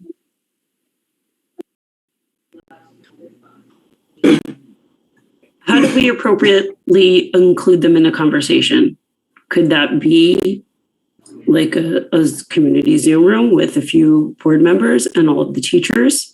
I feel that as the board, it's our job to hear from the teachers and hear what's going on the ground level. Survey them. But I would also like them to feel like they have a voice, whether they want to be known or not. So if they can be anonymous or come forward, whatever's best for each one of them. I mean, that was the intention of the survey, was to go out to the community, the whole community, administration, staff, parents, to everybody. There was nobody that was going to be excluded from that. That was my intention.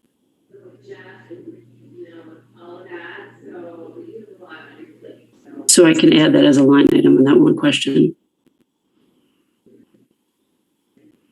I get the frustration. I'm just struggling that we have a motion on the floor that we need to do something with. I don't feel that I have sufficient information to vote on that motion.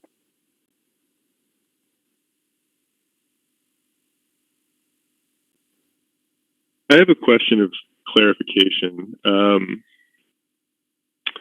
sorry, I'm scrolling back and forth between the slides and other documents.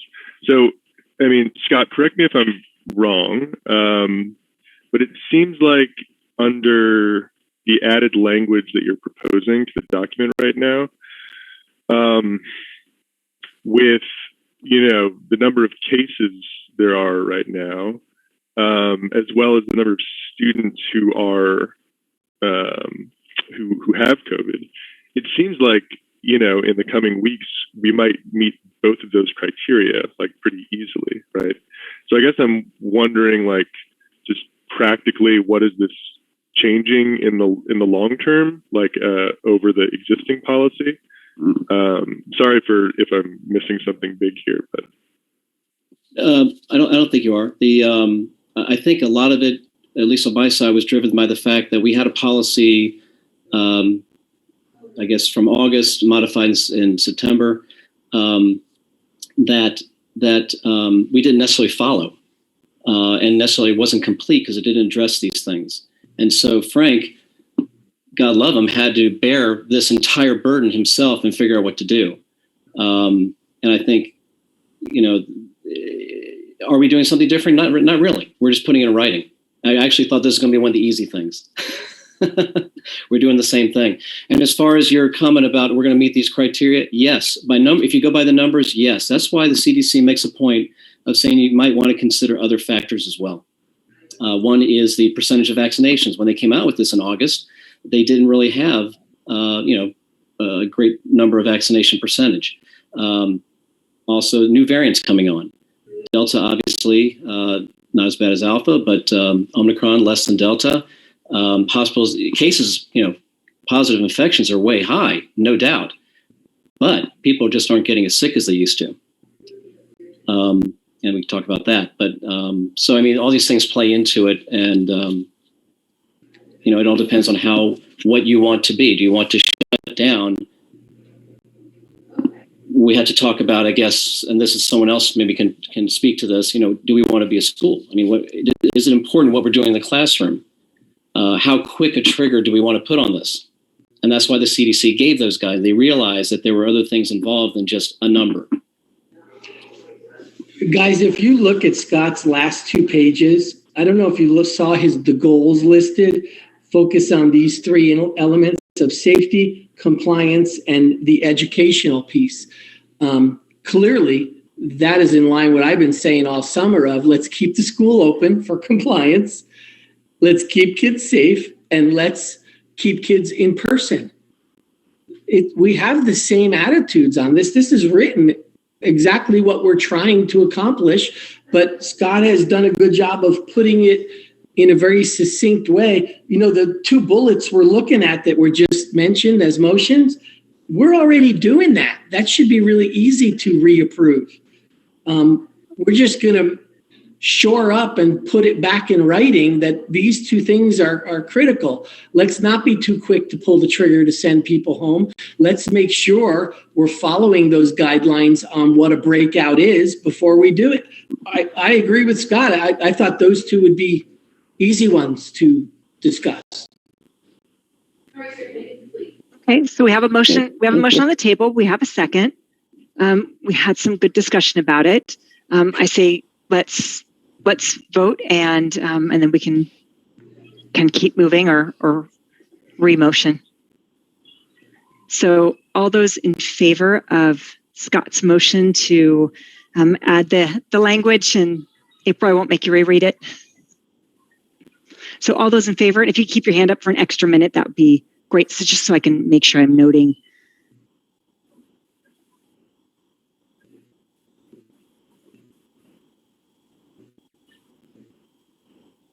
Okay, all those opposed? All right, motion is unanimous. Passes.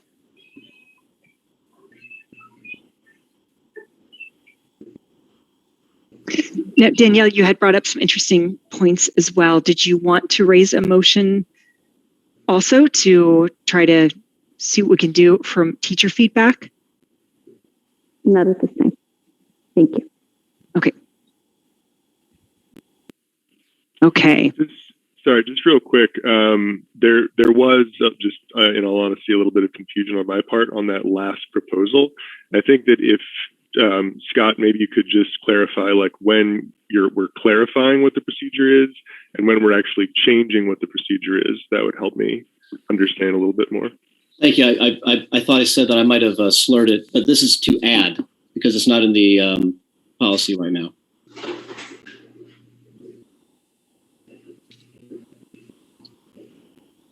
And we already voted. I just mean for future proposals. Yeah, we'll make sure and as we're kind of muddling through this, we'll make sure and it'd be helpful if we can include in our motion, I move to add or I move to modify, just so that we're all really clear, not to be too detailed, but just for clarity's sake. That's a good suggestion. Thank you. There's only two more left. I apologize. I'm feeling very sheepish right now because I feel like I'm sucking up all and everybody wants a chance to do this. But if I can just finish up really quickly. The proposal, the second one is very similar. CDC does not support canceling outdoor extracurricular activities that does not involve close contact or heavy breathing. Realizing that most of our festivals are outdoors, they're not really close contact. Please correct me if I'm wrong. No heavy breathing. Then my proposal was that as most outdoor extracurricular activities at DMS does not involve close contact or heavy breathing, these events may be considered for postponement, reschedule, or cancellation only if either a school outbreak or community outbreak is occurring concomitantly. And then again, the definition as per the public health.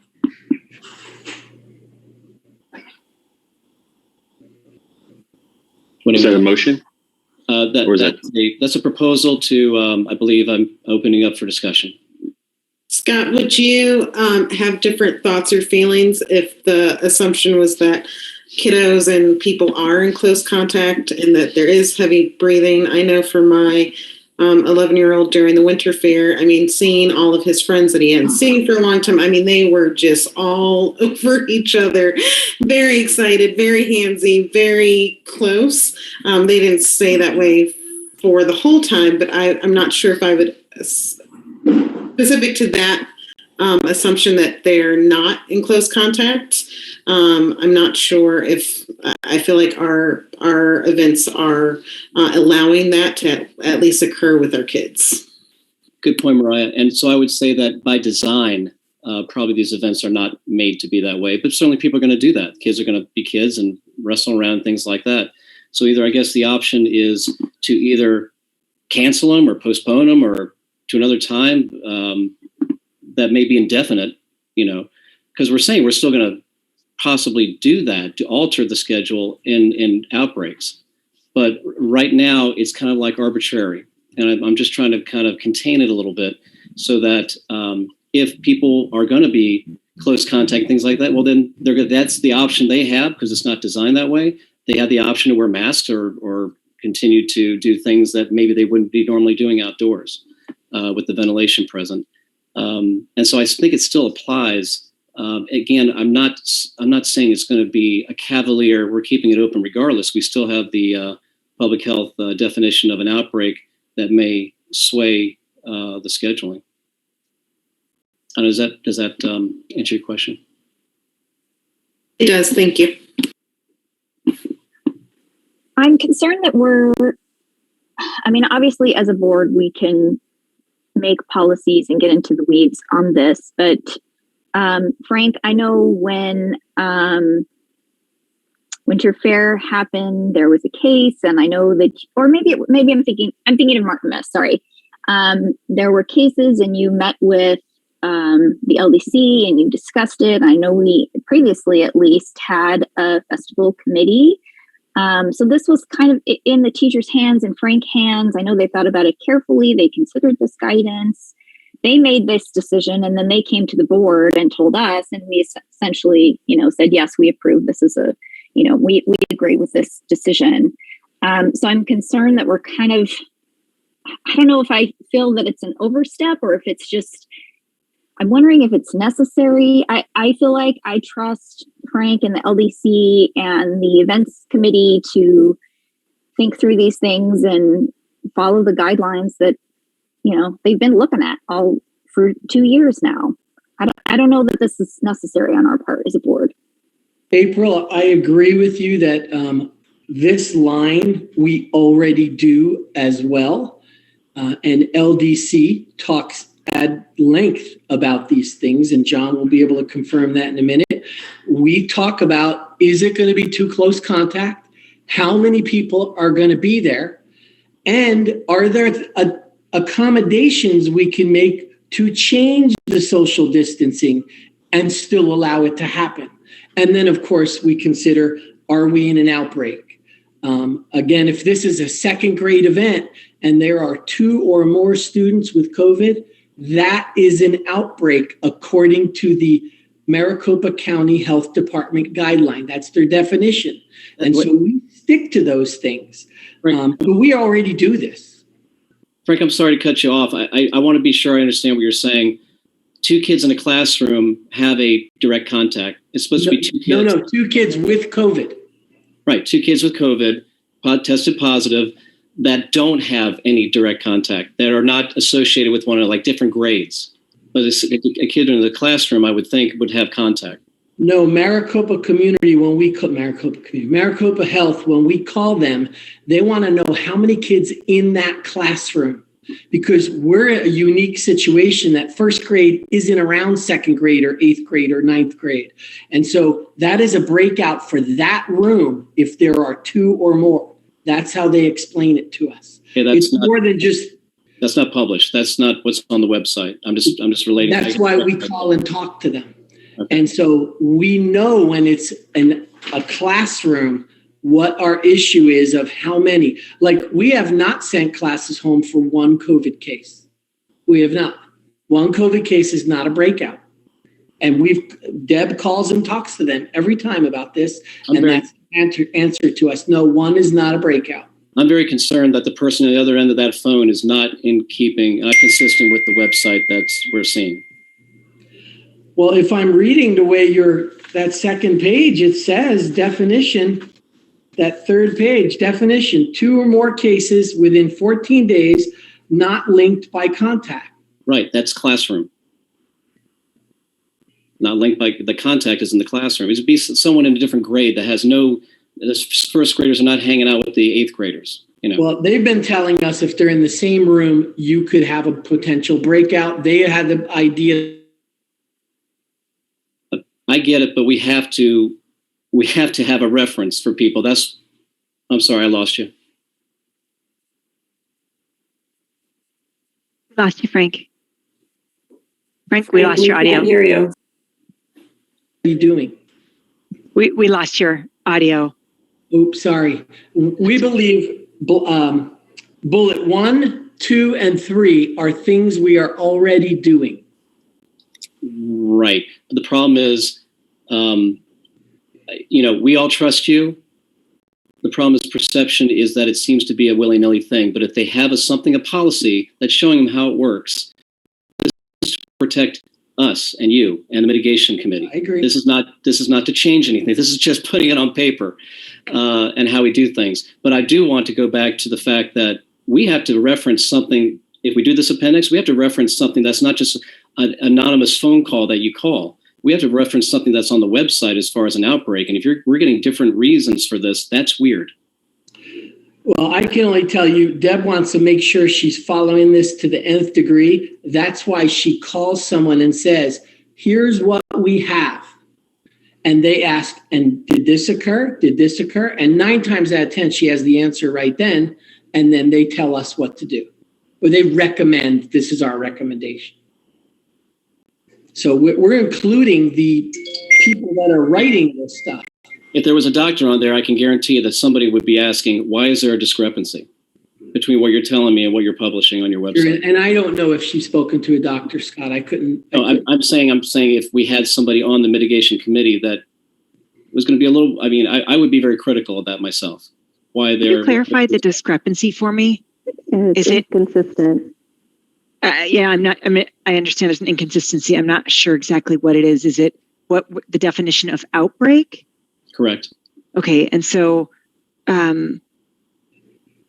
if you could each clarify what I think for a minute there, I thought you were saying the same thing. And then I was like, no, they're not. So we're I don't very close.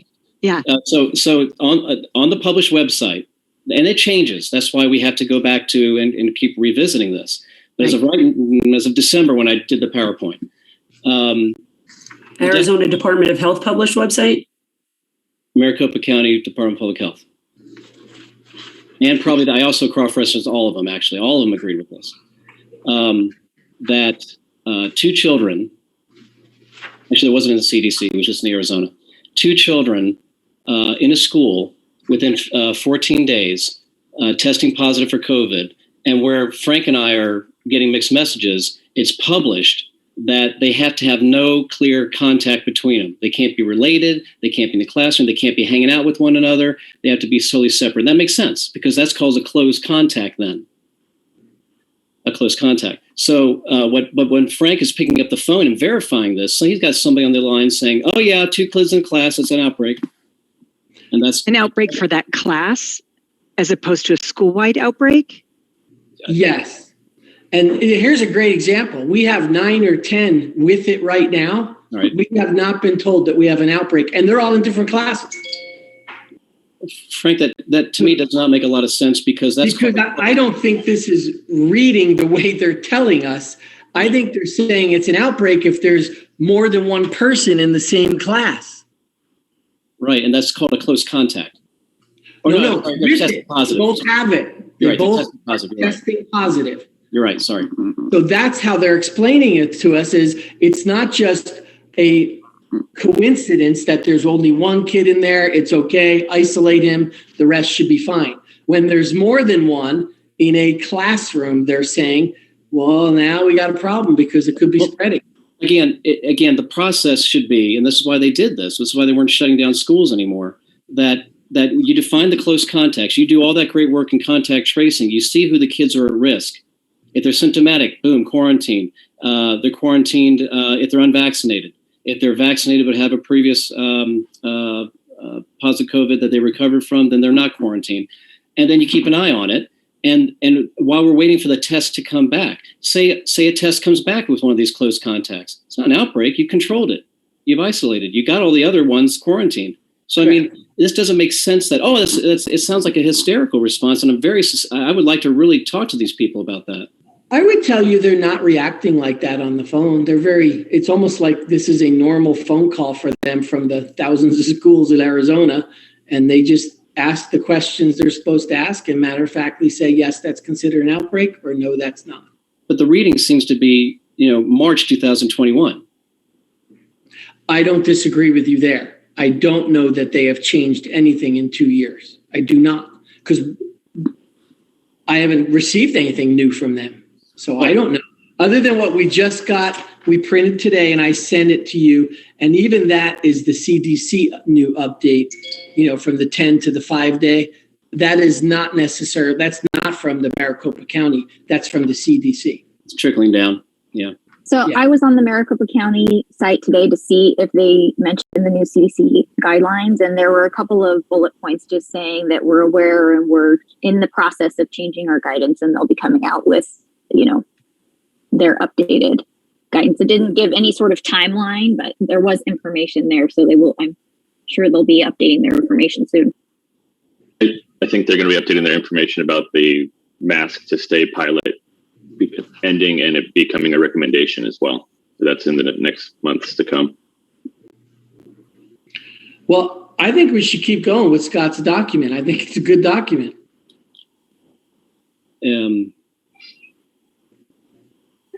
Were there any major pushback points on that we need to talk about?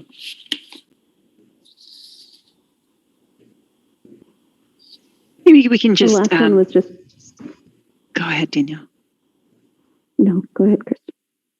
I just wanted to make sure that as we put the motion up, that we're all really clear on what we're proposing, the change from an outbreak and please correct me if I'm wrong, because I still want to make sure that we're all just really, really crystal clear that outbreak is defined as 2 or more positive COVID cases that are unrelated to one another within the school, as opposed to how we've been understanding it is outbreak is considered 2 positive COVID cases potentially in a classroom that of 2 children that are unrelated, meaning they're not siblings, or is that am I getting the gist of that proposal? Was this Like a proposal or just a discussion? I'm confused as far as Discussion. to a proposal. I think it's just a proposal. discussion. I purposely Okay. didn't put the definition of a outbreak in there because it changes so frequently. And that's why I said this is an evolving thing. The definition of an outbreak will be, seeking the assistance of Maricopa Department of Public Health. And that's why I kind of left it like that, so that we can have updated definitions and things like that. But I do, the discussion part of it is we got into the weeds a little bit, was I have reservations listening to somebody on the phone that's disagreeing with what they've actually published. Because I think that opens up a can of worms, a lot of trouble for a lot of people. A quick question. If there was 3 cases in 3 different grades at the school and that would be considered an outbreak, and that would be send the whole school remote? That would be, again, they're what they But say. they have not been telling us to do that. No, they're not doing that. They're saying that is an outbreak. What we do with that information is up to Frank and Deb, the mitigation committee. Okay. Yeah, not cool. And of course, we always try to make the decision to keep our kids in person. Yeah. So when they tell us, even though I'm looking at it, it says 2 in non-contact areas, I'm happy to hear I only have to shut 2nd grade down and not the whole school. Because right now I have 10 cases. Am I supposed to shut the whole school down? Deb's been on the phone with them and she hasn't given me an answer yet, so I don't know if what answer they gave her. I know what they've given her in the past was, no, those kids are separated. They're not in the same rooms. Now, we've never had 11. We've had 5 spread out. Anyway. So should I read the proposal one more time for the wording? You're going to read it as a motion? Is that what you're saying? I just want to clarify. So I'm ready to type. Yes. I have a motion that we add, Ben, a provision stating that, quote, as most outdoor extracurricular activities at DMS do not involve close contact or heavy breathing, these events may be considered for postponement, reschedule, or cancellation only if either a school outbreak or community outbreak is occurring concomitantly. As the criteria for defining an outbreak evolves, DMS will seek the assistance of MCDPH for guidance.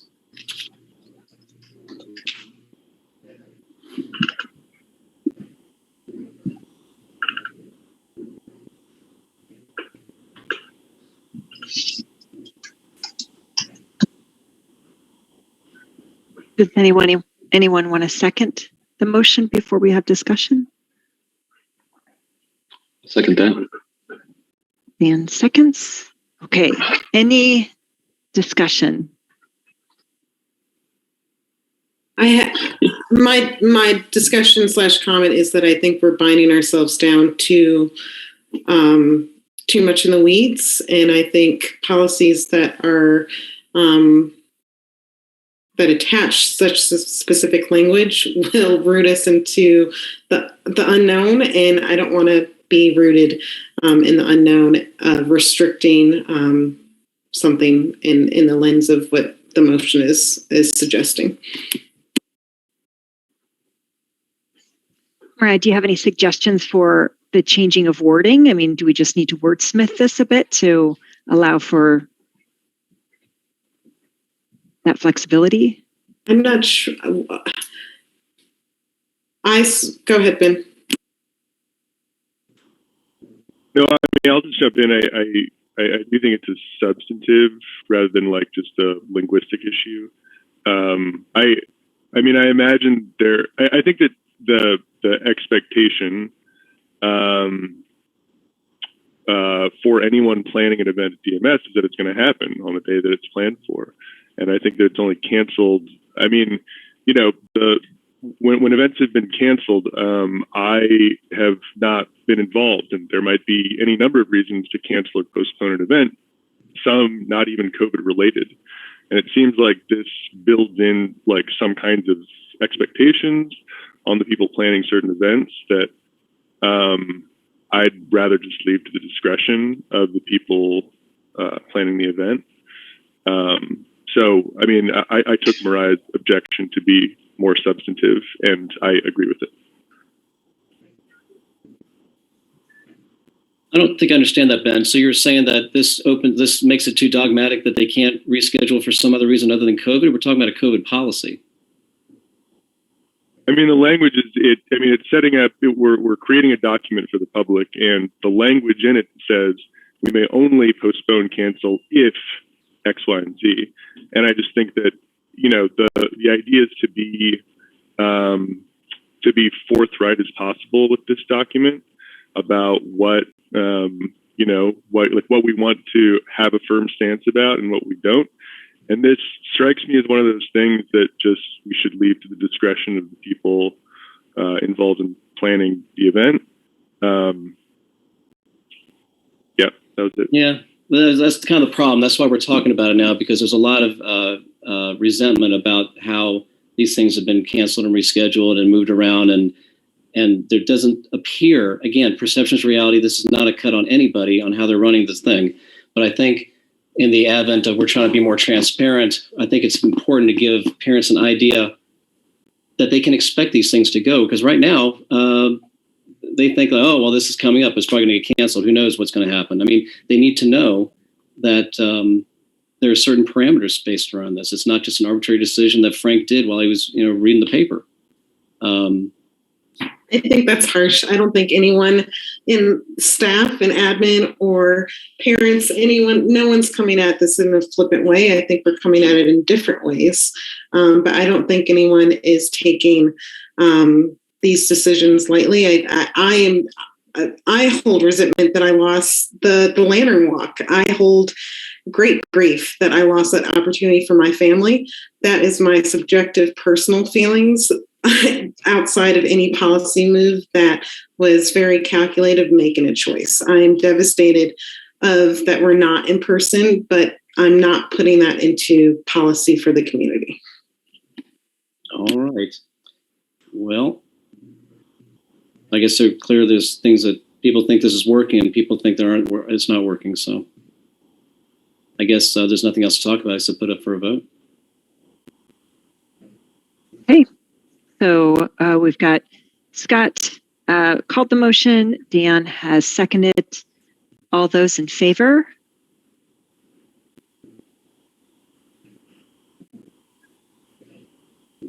Danielle. Okay, all those opposed? See, Ben, Mariah, Mr. Tanner. And April, I did not see your, oh, sorry, you kind of with the background in and out. Okay, great. So that is 1, 2, 3, 4 in favor and 5 against. Motion does not pass.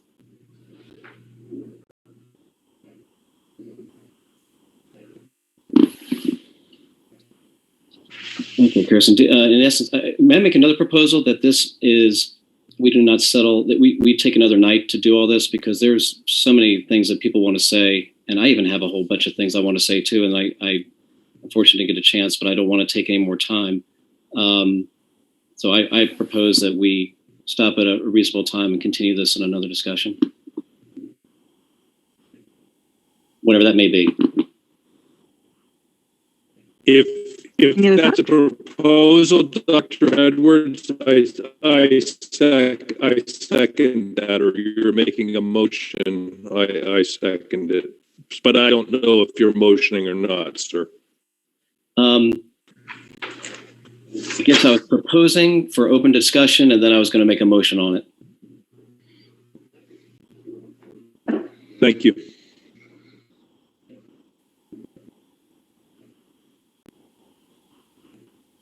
Any discussion? Okay, I make a motion. We could you include what a reasonable time is? Like now, 9, 10? I guess I would like to ask, I don't have any other pressing, or I don't want to bring anything forth tonight, but I'm curious if anyone else has anything that they are super concerned of wanting to bring tonight, since we're in the midst of Omicron spike.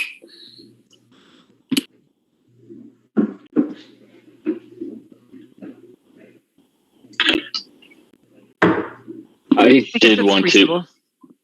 Yeah. Yeah, go ahead. I was just going to say that, Chancellor Mariah, I did want to potentially discuss that Madison School District test to play their entire approach and talk about that a little bit. But I prefer not to delay that, because it's more of like do we ask Frank to do additional work, or do we take on additional work to see if this makes sense for DMS or something like that? It wouldn't be a tonight thing necessarily. It'd be do we decide to take on this effort? That's the only thing I wanted to bring up. If those people had other things they wanted to bring up, if we're trying to figure out how to bucket our time, that's what I had to talk about tonight. I would like to reiterate that I would like teacher input on if they prefer to make the own decisions of rules on what defines an outbreak or what happens in the classroom, so that we can maybe prepare a more consistent way of stability for our families.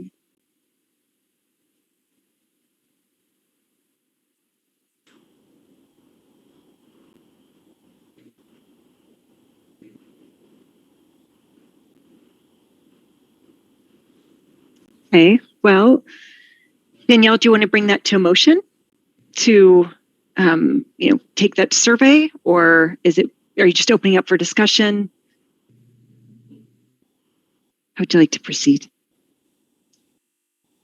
What's the best way to get teacher input? I mean, who's to say that they want to speak or they want to come forward? I mean, that's why I'm reluctant to motion that. I don't want to force them in, but I definitely want to hear from them. Survey. Yeah, that seems easy. Survey to all staff. I mean, I know it's kind of, I'm blanketing. I know I'm not trying to be flippant. I'd be happy to start there. Happy to start there.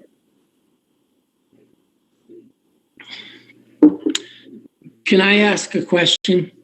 I know we're thinking about finishing this conversation at another time, but there's an awful lot of people asking questions about the new CDC updates that I sent to each of you.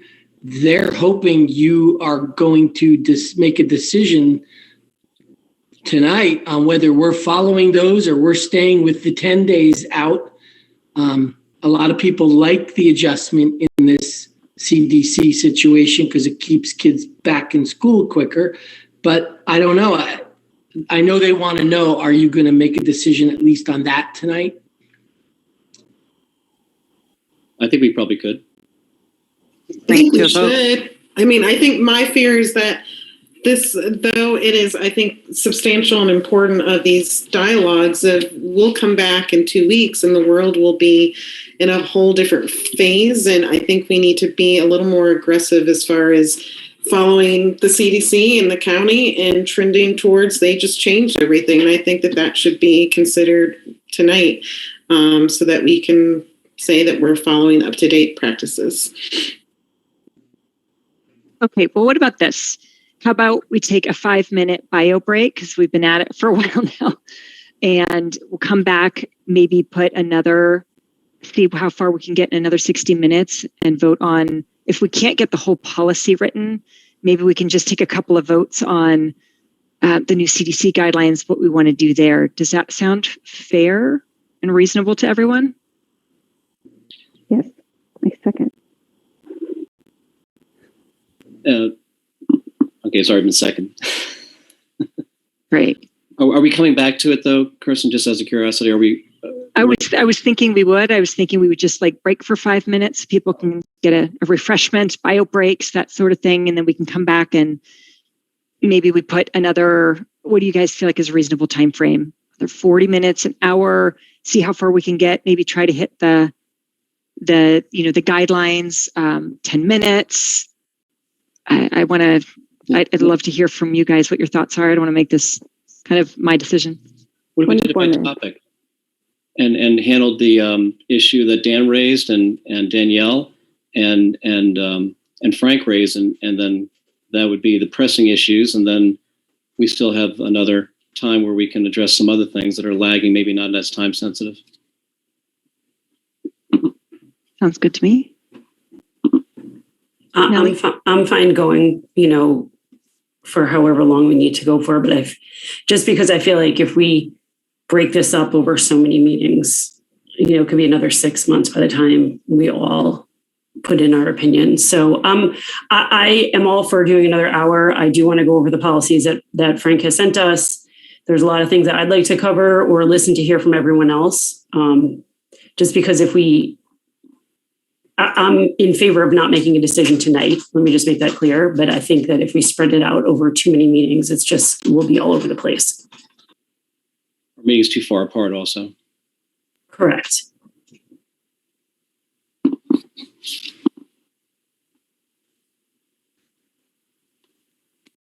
Okay, break.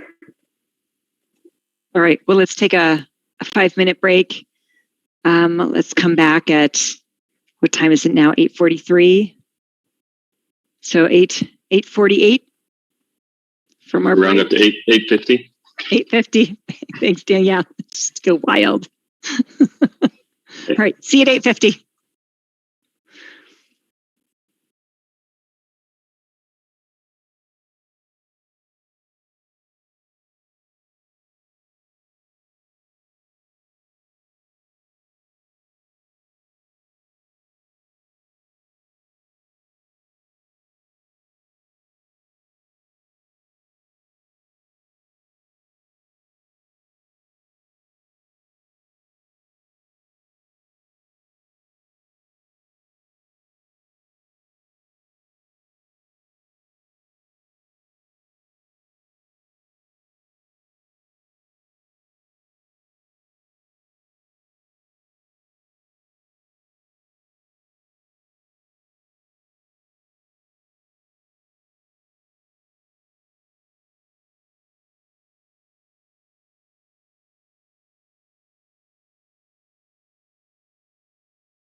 Hey, Scott, are you there?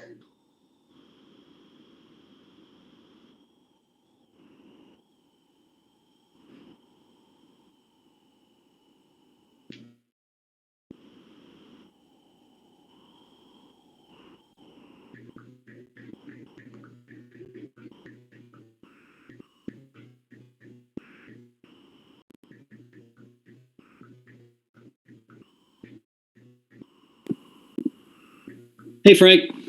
Hey, Scott, Deb texted me some questions that you were asking because she's been watching. The 2 cases is with no outside contact, not in the classroom.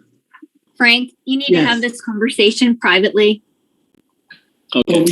Because by bringing in those texts, it's a violation of open meeting law because you've essentially just invited someone into the meeting. Oh, okay. I was just getting the facts from her on what the doctors said to her on the phone. That's all.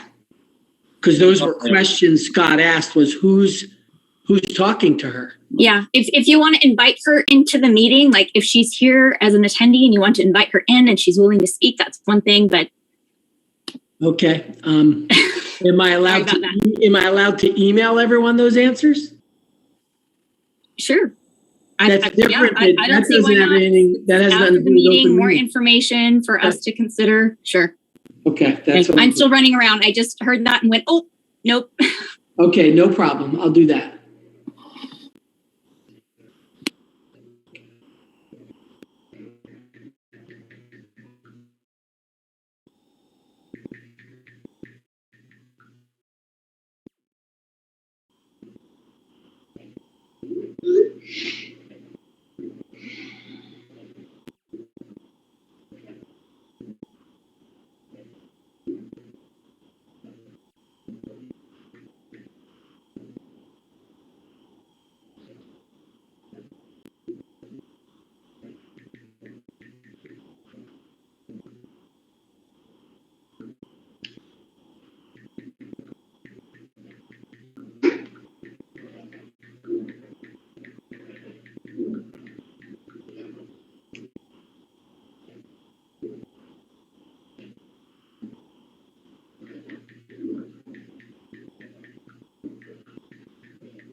I'm still on. It's just.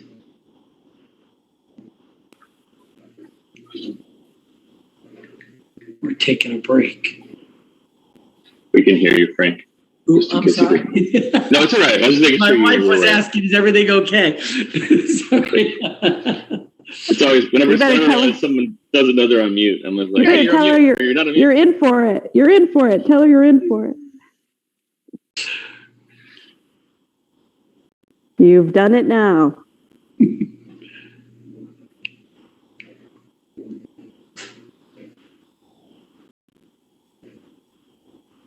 Everyone stretch and breathe. I'm eating chocolate for energy. Oh, do share. Has caramel. Sounds like a great idea. Got it in my stocking. That was cool, April. I'm just kidding. All right. I think we're just Danielle is here. Scott, are you here? You're not on video. It's fine. Just don't want to get started without you. Great. Okay. So everyone's back. Thank you. again for spending this time. It's going a lot slower than I had optimistically hoped for. It's good discussion. It's important. I appreciate it. I know we're tired. Nellie's got a cute puppy in the background. Oh my gosh. That helps. Okay, so let's get back to it. And it sounded like everyone felt like there was a couple of really pressing items and then maybe some more discussion. Do we want to get, kind of the big, try to get the big hurdles out of the way? Like, do we adopt the new CDC updates? Maybe we should just kind of put a motion around that to kick it off, or do we want to have discussion in advance? Just kind of a proposal on the table. The new CDC updating regarding quarantine. Do you guys know which document I'm referring to? The one that Frank sent us.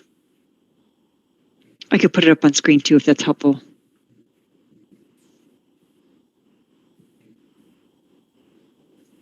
Maybe.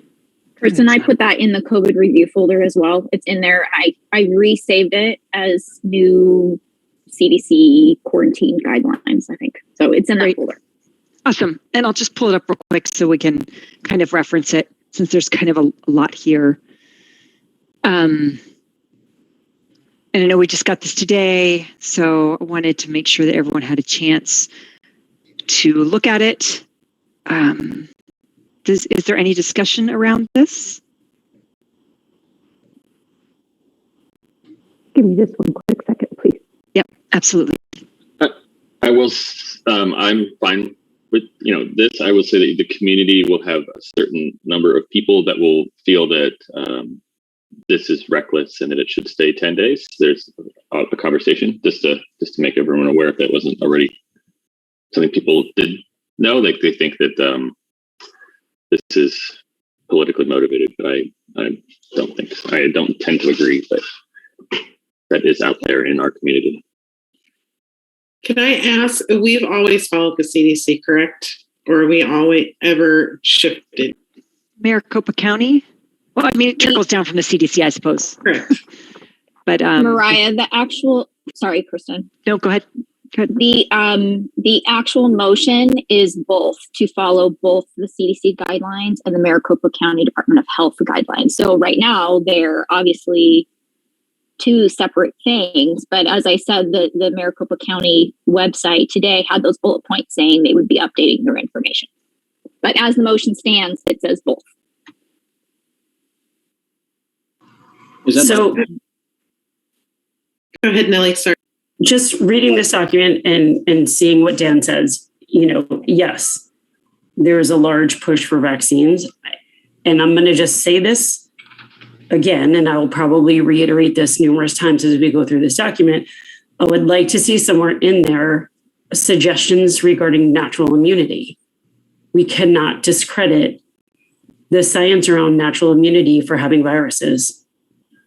That's been science that has been discussed, and it's like the golden ticket of getting a virus is you have natural immunity to a virus, and it's something that has been prevalent for hundreds of years. So I would like to make sure that we are saying, rather than to get boosted, but if you can also prove natural immunity, that's great. I don't disagree. I think that part of the reason that it's hard to just state that is because there's a lot of nuance to what natural immunity or immunization, vaccines, immunity, like vaccinated immunity brings to the conversation, because there's variants of the vaccine. Sometimes natural immunity and vaccine wanes over time, and it can be different for different variants. It's like there's so much complexity. That's why we keep deferring to CDC in Maricopa County. I don't know how we merge those two realities. There's complexity around coronaviruses, and coronaviruses themselves have been around for hundreds of years. So, millions, yeah. We're dealing with strains of coronaviruses just like we deal with strains of the flu virus. And I think that we're we can see that obviously these are 5 days now because the CDC is recognizing that this variant is different.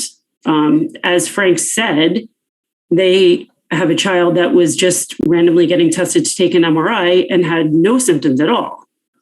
And now potentially, if we don't accept these guidelines, that child might have to stay home for 10 days when realistically he could just come back to school in 5 days if there's no symptoms.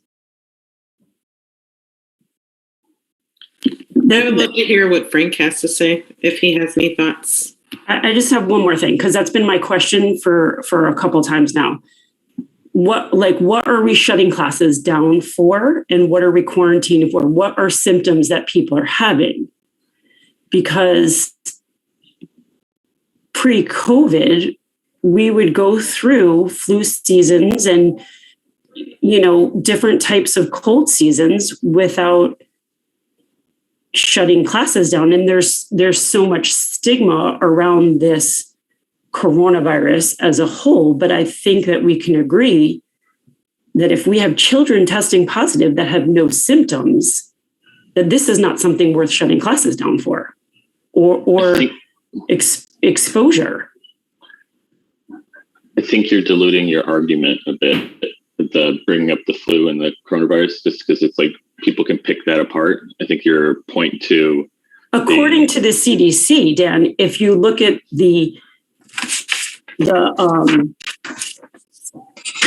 I did a check on our COVID policy with the COVID symptoms. I went to the CDC to check their flu symptoms, and it's the exact same list. So I'm not diluting a list that, according to the CDC, even the CDC has a page that says, here's the COVID symptoms and here's the flu symptoms. They're exactly the same. So it's not a dilution. Well, it's a dilution. Okay, I don't want that's semantics, but if you're saying that we should follow the CDC guidelines and stay home 5 days instead of 10, that's one thing. If you're saying we should treat coronavirus like the flu, that's like a whole other conversation. Is what I'm saying. Because there's all sorts of higher death rates. There's different variants, like different levels of transmission. There's like all these different, and it depends by the variant. Is Delta more, common in your area? Is Omicron more common in your area? In that case, it's not as deadly. But in the end, you get the forward. We have the CDC guidelines in front of us. They say stay home 5 days. Maricopa County is probably updating theirs in the next couple of days to say the same. Should we follow this? Vote yes, and move on to this. I don't know how much value it brings to go into all. Just want to bring the value of natural immunity into play. That's what I would like. No, all good discussions. Like we started this with, everyone's thoughts and opinions and feelings are valid, and this is great because I feel like it's very representing the larger community with how we're interpreting data, what we find is important. But yeah, at some point in time, Dan, I agree with you. We need to just call a vote also. So maybe that's where we start. And then we can refine. Frank, you had thoughts? Just a couple. Okay, please go ahead. Please note, if we decide to reject or accept this, it's word for word. We don't get to add stuff. We don't get to say, and we're going to add unvaccinated to this line and to that line. We don't get to do that. We can do that on our own policy, but this we don't get to change. It's the CDC guidelines. The second thing is, please know this is a little bit of a double-edged sword. Immediately, everybody sees, okay, we go from 10 days to 5 days, and it meets our goal of keeping kids in person in school for more time. Please know some of these 5 days mean when you come back, you must wear a mask for 5 days. And we have a mask exemption for medical. That's not in here. You don't get to do half of this. You don't get to do the 5 day part and stop. This is a total, you would be choosing to do the total package for someone who tests positive, for someone who is exposed, and for someone who has the vaccines and is exposed. We don't get to just do line 1, line 6, line 9. Know that before you vote. We would be voting to do the whole thing or nothing. You can't do half. So I'm not sure all of you read into that yet. That's important for everyone to understand. That is an excellent point. Frank, is it your understanding this? See, tell me if I'm reading this right. If you choose not to wear a mask, you just stay quarantined for 10 days. You still have an option? That's correct. Well, then fine. What does that do with medical exemptions? Well, they're out for 10 days instead of 5 days. Right. So medical exemption or no, if we're adopting this, if you're not masked, regardless of your exemption status, you're out for 10 days. I just want to be overtly clear. I'm not making any kind of judgment. I just want to make sure that we're all, again. That's why I wanted to point it out. Yeah, I wanted to point the same thing out. It doesn't change for people who are maskless. The same policies in place for people who are maskless because we've decided we will accept medical exemptions. And that's okay. But that doesn't mean they get to use this policy for 5 days and the medical mask, because this policy says it's 5 days out and 5 days you're back wearing a mask. Do those absences count against them? No, I haven't. No. Look, we document them because we have to, and the school loses money every time a kid's not there. That we can't change. We can't fabricate attendance. But I would not be withdrawing any student for that. And no school in the state of Arizona is doing that. I hate to say that, but it's just a fact.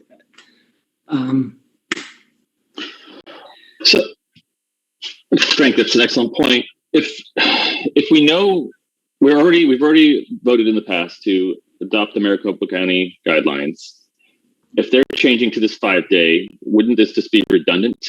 And could we find out when they are switching the website to the 5 day? Is that happening tomorrow? Are they going to say, we're doing it end of January? In which case, we might make an addendum to, we're going to follow all the Maricopa County rules except for the 10 is 5 days, and you have to wear a mask for 5 days. Like I don't know that we would benefit by having two somewhat conflicting policies in effect at the same time. It's just going to make more confusion. Correct. But it could be 6 months, Dan. Kirsten, can I ask that you unshare your screen so I can see everyone, please? Oh, absolutely. I'm sorry. I didn't realize you couldn't see everyone. I was trying to be helpful there. Yes. Let me unshare. I lost my little Zoom button. Just then I'll have to keep toggling. Thank you. Yeah. No, sorry about that. Because we all had a chance to review. Would it be helpful, since a lot of this is covered in that Madison district as well, and they cover the natural immunity and they cover how long people stay home, masks, no masks, stuff like that. It might play into this conversation as well. Like they're not different conversations really. Do we potentially want to discuss that and then come back to this? Madison's a pretty big, reputable district. I don't see the harm in taking a look at what they've kind of come up with, unless anyone else isn't interested. Or I know that was in the folder as well. It's a couple pages. But was there anything in specific, Dan, that you wanted to point out? Yeah, it's mostly around the fact that the entire thing is all about trying to keep kids in school. And also addressing people that have tested positive for COVID within the past 90 days is being included with the group of people that are fully vaccinated. Effectively, if there's a lot of these close contacts that are being quarantined, if they were wearing a mask and the person who was exposed, if a mask student is exposed to a mask COVID individual, and they will be able to stay in school during the 10-day quarantine period, as long as they're either fully vaccinated, have tested positive for COVID within the past 90 days, and that they continue to wear a mask and remain asymptomatic. So it's like it even addresses unvaccinated people if they want to get testing as soon as exposure is identified and tested again on days 5 and 7 of the quarantine period. Like it keeps kids in school through a lot of testing, increased testing, and taking into account natural immunity. I thought that seemed like and I've talked to a lot of medical professionals and school board people, and a lot of people it seemed to think that this makes sense. Madison's rolling it out to their entire school district. It's being done in lots of different school districts across the country. It seemed super interesting, and it doubles down on masks are important. It has a handling if there's a mask opt-out in place where, they either have to wear a mask through the quarantine. They have to do a few things: wear a mask throughout the quarantine period, remain asymptomatic, and test negative every day of the quarantine period. Testing negative sounds rough, but so they have, yeah, basically they have paths for like all these different scenarios, and it seems pretty rational. So I was thinking that might make sense for our COVID mitigation committee to reach out in all their spare time, or maybe someone on the board reach out to the Maricopa County Department of Public Health and see if we could work with them to implement a similar strategy, and if we thought that was something we would want to pursue. If we wanted to pause so everyone could read it, if they haven't, for 90 seconds, maybe that's something we could do, and then we could come back and continue discussing. Dan, what was your comment regarding that it was geared towards mask usage? Or do you remember that statement that you just said? That it doubles down on the mask wearing as a mitigation procedure? I guess my issue with that is that we don't have a community that is doubling down on that because we have such a high percentage of exemptions. So I'm not sure if our community would support doubling down on a guidance developed by drilling down on mask. I'm not sure if we're there as a group.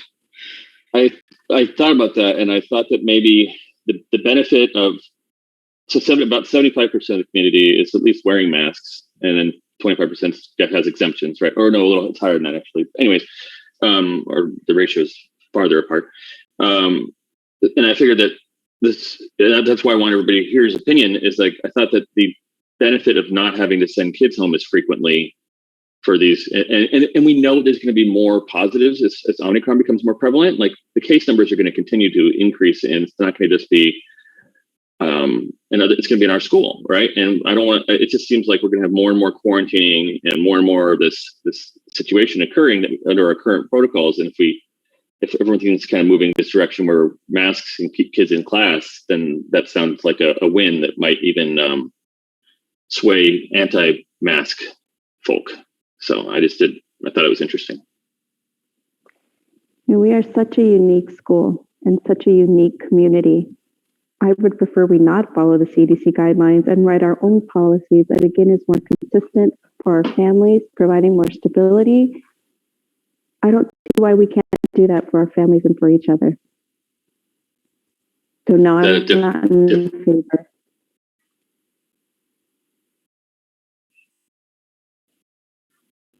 I mean, all of these things are possible. We just need to make motions and vote, right? Everything's fair game at this point in time. If you want to, make a motion to, like, we're scrapping everything, we're going to do this ourselves.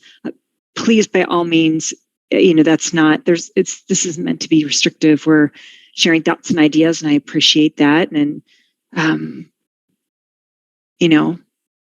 but we also need to take action, as hard as that might be. And the only real vehicle we have to take action is to vote, or to vote to include other people's opinions or feelings. I don't mean to be too cut and dry about it, but I think we need to start making some motions and voting. We're having great discussion, and by all means, I'm enjoying the discussion. I'm learning a lot, and I think we all are, if I can be so bold as to speak for all of us in that way. But if we just keep talking about it, we're not going to be able to find any kind of consensus. And unfortunately, there's going to be unhappy community members no matter what we do. If we do far this way, far that way, or nothing at all, it's, Frank, I just keep coming back to what you said. This is not a win-win. There is nothing we're going to be able to do to accommodate everything. We just need to do the best we can. Frank, I'm not even gonna make a motion to, if there's no chance that you'd have capacity or even Deb, or there wouldn't be any way to actually look into implementing the test to, play or whatever they call the program. Is that something that if we said that we were interested in, you'd even be able to take on? You're talking about the Madison testing program? Yeah, the pilot. It's not Madison's program. It's the Maricopa County Department of Health, but they or public health, but they are the ones who are part of the pilot, and this is just the output. Are you proposing to test the children? Where was that in here? Test negative each day? Or they would just do exactly what they're doing now and stay home in quarantine. Would that cost fall on the parents? I don't know how they're doing it, and we could make that delineation. It's exactly the same as now, but more kids stay in school, and we count natural immunity as well, or we keep the current program and people still quarantine and do everything as they're currently doing according to Maricopa County. I just thought this was a lighter touch program that gave parents more options. I appreciate, hold on one second, Scott. Dan, I appreciate that you brought this in. It's always helpful to have numerous touch points that will help us be able to bring and form guidelines for our school. Is Madison Elementary, is that where your sister is a doctor and advises them? She's her kids go to the school, and yeah, she helps out with some of the advisory. She's on I think 7-person medical advisory panel for their district. Okay, so we were fortunate enough to put a doctor on our board, right?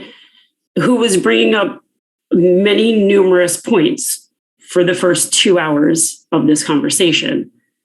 So I think that this is something that we can look at, and but we should also refer to, Scott was bringing up valid points and said that he had more. So I think that we can listen to the doctor on our board and hear what he has to say. If there's any more points that want to be brought up. But everybody needs a turn. I appreciate that. Yeah. And I'm extremely curious what Scott's thoughts are on this program. I'm sure he's come across it probably in his reading and research. I'm glad you asked, Dan. I actually on the surface like it, but my reservation, and I don't know if a lot of people are remembering this, doctors tend to be very short-sighted. We tend not to learn from our mistakes. For the whole 2 years, every time we fumbled with this, every time the CDC made drop the ball, it's always when they relied on testing. And so I want to be careful when we're relying on an outcome as the testing goes, because A, the availability is sometimes not there. B, sometimes they're unreliable. For example, I had COVID and I had yet to test negative. I tested every day for 3 weeks so I could go back to my job, and I never got a negative test, even though I was asymptomatic. And finally, you realize CDC eventually made a statement, we don't really understand what a positive test does in an asymptomatic individual after 2 weeks. And that would have been helpful information. But since they rolled out this way with testing, a lot of people, were out of work for a long period of time. Anyway, I just want to be sure that this thing, with your understanding of it, has at least an opt-out, so you don't have to rely on the testing that I'm a little bit skeptical of. I think the opt-out that the pilot came up with is that same as existing quarantine. Okay. We're talking about our children. Why should they be tested? They don't have to be. They're not guinea pigs. There's got to be a better way. I think Dan's suggesting that we just stick to the old quarantine laws, and we can do this as a way for them to expedite if they want to be tested. I can't imagine that a lot of kids want to go through that, but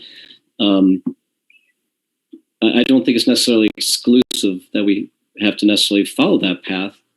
We just default back to the old way, I imagine. Is that right, Dan? I mean, that's where we're at right now is the existing way.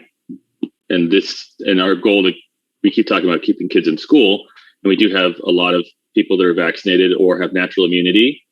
And a lot of people are wearing masks, that even if they're unvaccinated and don't have any natural immunity, and this program kept them in the class. And they haven't released, I haven't seen the stats yet about how it compares like to the other schools that did other programs. But as everyone said, it seems to have been promising, and that's why they're rolling it out. That's why I wanted us to reach out to them and get those numbers and actually find out the results of the pilot to actually see what we'd be looking at. But I mean, my kids have been tested ridiculous numbers of times, and it sucks. I probably would choose to keep my kids at home for 10 days, whatever, versus have them get tested 8 times. Let's say it was Monday through, Tuesday or something, because it's just not, it sucks. It was just that it also gave better options. It's maybe some kids actually don't care about getting tested. Some adults don't care. I'm not one of them, but they exist. So I just thought it was a better version of what we currently have. Is there any benefit to keeping a school our size, having a policy that's very simple rather than elaborate? I'm just worried about the bandwidth for Frank on this.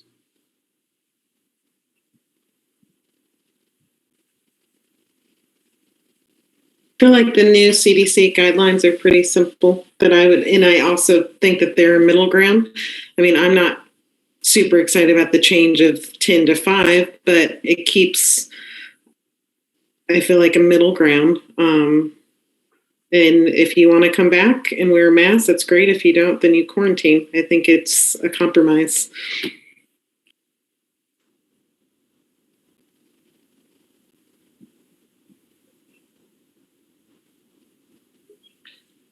Nellie's point about natural immunity is interesting, though. Now we're starting to see why the CDC is confusing us like they are.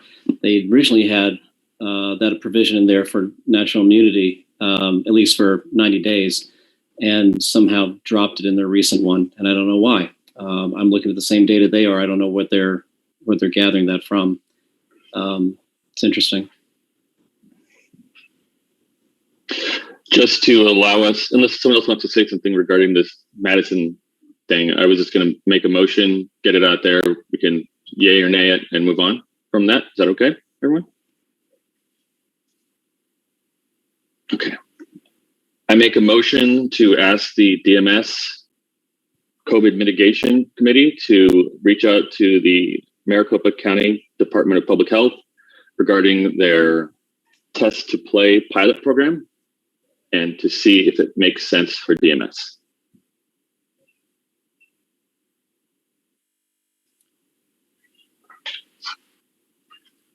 Does that motion need a cap, like, and return to us to discuss, or? Yeah, I mean, okay. Yeah, and return results to the board for further motions.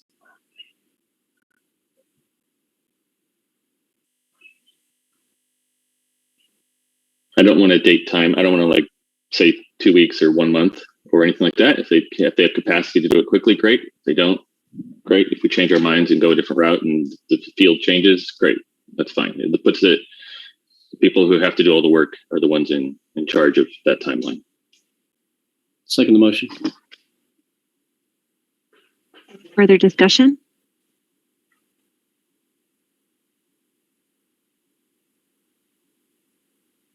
All right. All those in favor?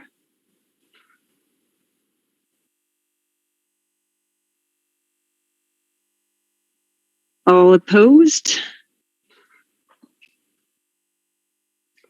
All right. It doesn't pass.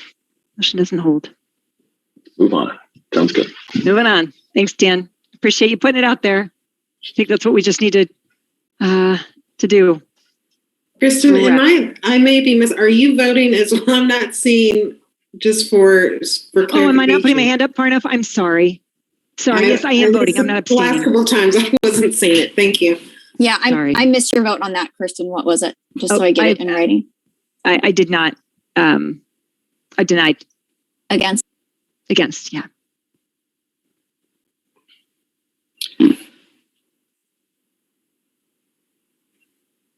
May I make a motion? Please. Yeah. Give me 1 second. I need to get these votes down before we move on. Thanks, April.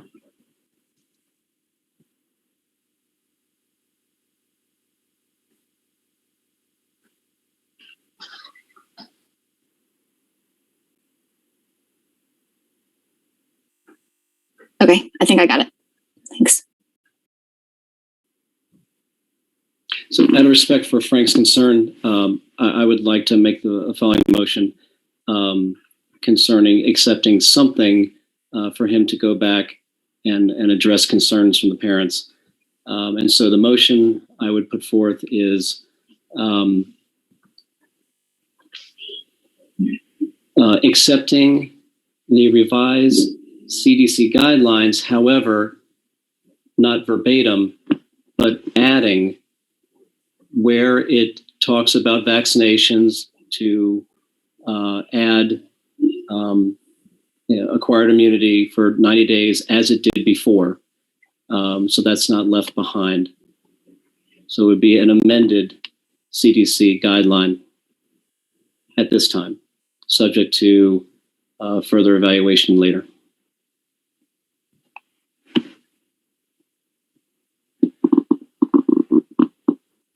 There a second? Nellie seconds it. Any discussion?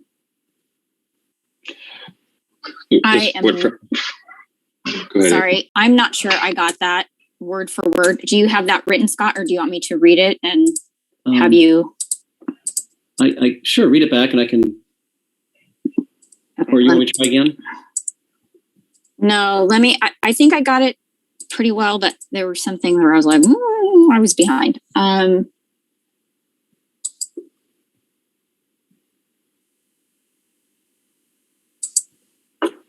God love you for doing that, April. I know how you do it.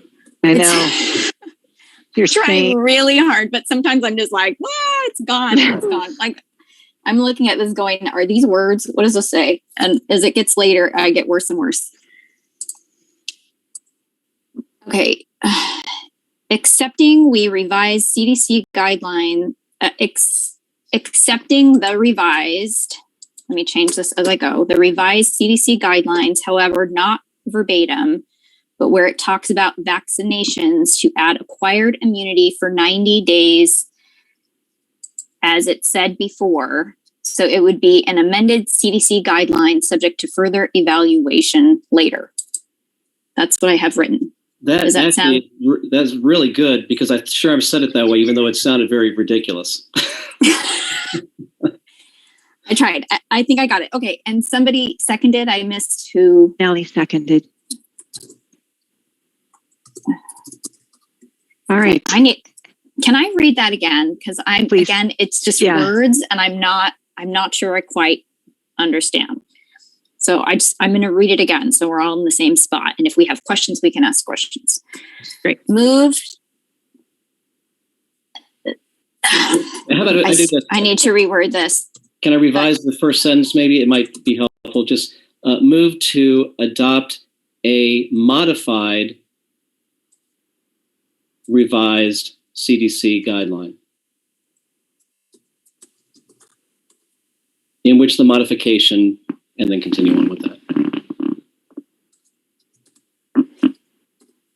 Okay.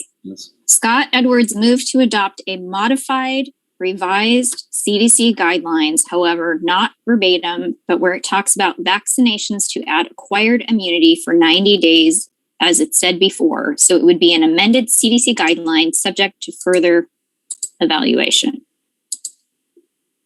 Does that sound accurate, Scott? Is that what you want the motion to say, or do you want me to change it up a bit further? I know what it means. I don't know if it means anything to anybody else. It's garbled a little bit based on what I said, not your note taking. Does it make sense to everybody what I'm trying to say? It does. Are we leaving it up to Frank on how to handle exemptions and determine if it's someone's word saying, oh yeah, I had COVID 90 days within the last 90 days, so I'm a positive test case? Like, what work are we putting on Frank? How do we prove someone is immune? Because people can get it more than one time. Well, that's why they gave 90 days, so they didn't have to do that.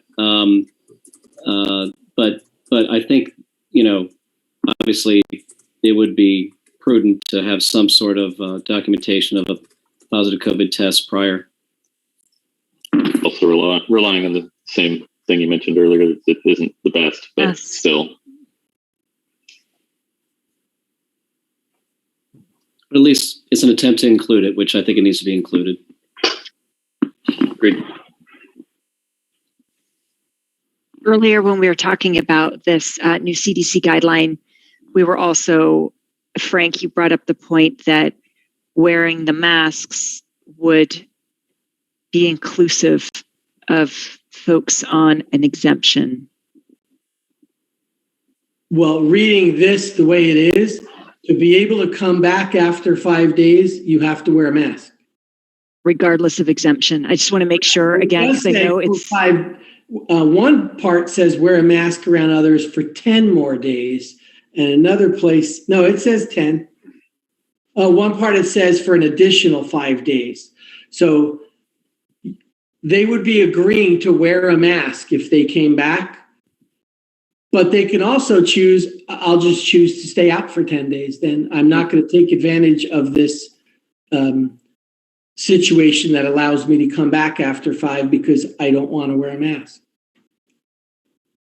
Is that the way everybody else understood? I know that masking is something that we need to be crystal clear on because it's a hot topic. So I'm not trying to belabor the subject at all. I just want to make sure we're all on the same page of what that means, because when Frank and staff have to, put this in, I just want to make sure we're all in agreement and that we will provide proper backing.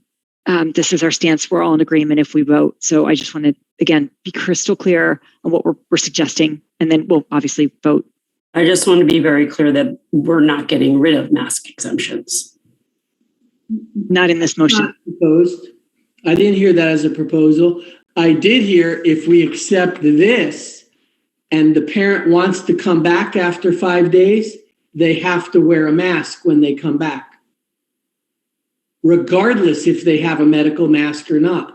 Otherwise, they choose, I want to honor my medical mask, so I'm just staying out the 10 days. This is a way for them to shorten how much time they miss school. Okay, so sorry, Scott, April, I know we kind of had some discussion around there, but I think it just clarified what the motion already was. Scott, and please let me know if I'm putting words in your mouth. I certainly don't want to do that. The only exception to this is writing in the natural immunity for 90 days, which was previously stated by the CDC. Correct. Okay. So Scott, you called the motion. Nellie, you seconded. Let's go ahead and all those in favor.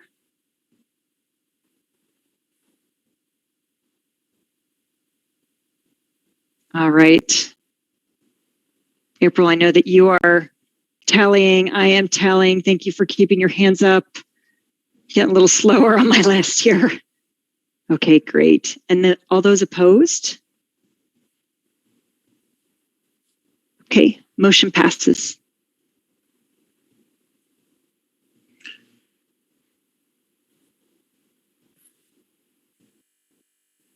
You know what we didn't do? Discussion. We did discussion. That's what it was. What? Oh, well, I missed that. We did not decide when this goes into effect.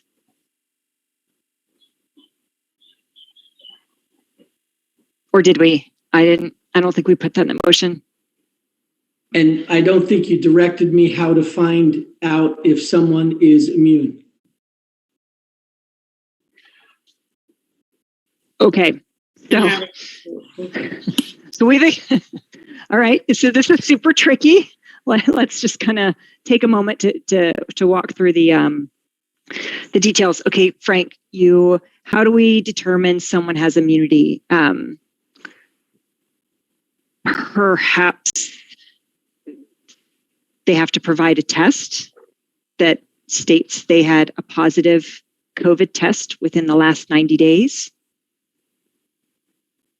I mean, I know we're kind of like, oh, do we test? Do whole tests valid? Do people say those? Can I jump in? Yes, please. I know Dan thinks I'm not qualified to talk about this, but I think I know a little something about it. So you can either do an antibody test that shows IgM, the long-term antibodies. Unfortunately, those are horribly unreliable. And so it's not something that, yes, it's out there. Yes, you're going to read about it. It's been out there for a year and a half. And all of them are still, most of them aren't even FDA controlled. But they're horribly unreliable. And I wouldn't, do something like that. That's probably why the recommendation is as it is. So then you just want to be able to confirm that they actually were COVID positive, which, you'd like to take somebody's word for it, but that may not be the best thing. And so you can I think you can either have a positive test historically that you can show, and people usually say those, or a doctor's note, something medical, something official. I mean, we don't have to be a slave to necessarily a PCR test. But something medical where somebody's shown that they have actually had that. I don't think that's going to be fudged. I think somebody could lose their license for that. Is a homeopath qualified to make a determination on a positive COVID test? In the state of Arizona, they are.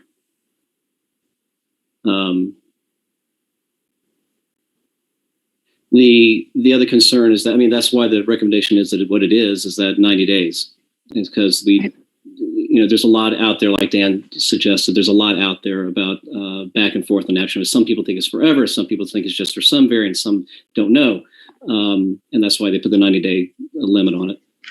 But they removed the 90-day limit, correct? They removed everything. Yeah. That's the weird part, is that why? We're looking at the same data and it's just arbitrarily done, it seems like. Was it an oversight? Was it a purpose to it? I have yet to see what their rationale was. So it sounds like we need to determine go ahead, Frank, I'm sorry. I'm just looking at this and I'm realizing, so basically there's another or on the reading of, instead of having the vaccines, it would be or can show they have immunity by testing positive in the last 90 days. That allows them to come back after 5 days and wear a mask for 5 days. Correct? That allows them to be part of this. That's right. Okay, it doesn't mean you're scot-free, you just come back like you were, you don't have to wear a mask, you don't have to do anything. That's not what it means. Right, that's true. Are you seeing that, Frank? I didn't see that part in there. I must have missed that. Well, in other words, the page I'm looking at does not have the immunity clause in it. Right. We're adding the immunity clause under you have been boosted, or you have completed the primary series of Pfizer and Moderna, or you have completed J&J. We're adding another or you have natural immunity because you tested positive in less than 90 days. If any of those ors are true, then you can come back after 5 days and wear a mask. So they're still out. Well, no, they're not out for 5 days because they're immune, but they have to wear a mask for 5 days. Is that true? We're treating them like they're a vaccinated individual, right? Correct. But remember, that says for the vaccinated individuals, you will mask for 10 days and test on day 5 if possible. I'm reading. Yep. Correct. I don't have it in front of me. So you are right in saying we're treating them like a vaccinated individual. And in order to benefit from this changing from 10 days to 5 days, we will accept that you had a positive test and possibly natural immunities. Within 90 days. Right. Okay, I just want to make sure I'm understanding it.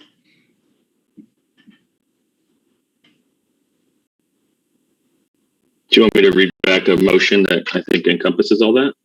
Please. I can't make a motion. Okay, because I've been kind of taking notes and writing it all up. I motion that effective immediately, we agree to adopt the most recent CDC updates regarding. Sorry. Do you have this written down? Because you're talking so fast and I don't have any of it. I do have it written down, and I can talk slower as well. Good. Okay. Okay. I motion that effective immediately, we agree to adopt the most recent CDC updates regarding isolation and quarantine period, with the amendment added to the section titled, "If you were exposed to someone with COVID-19," with the amendment reading, "or have tested positive for COVID within the past 90 days."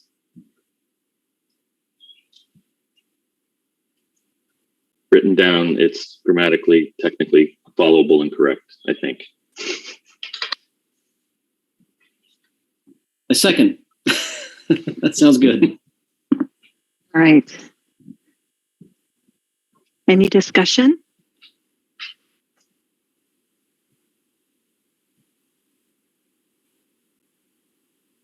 All right. All those in favor?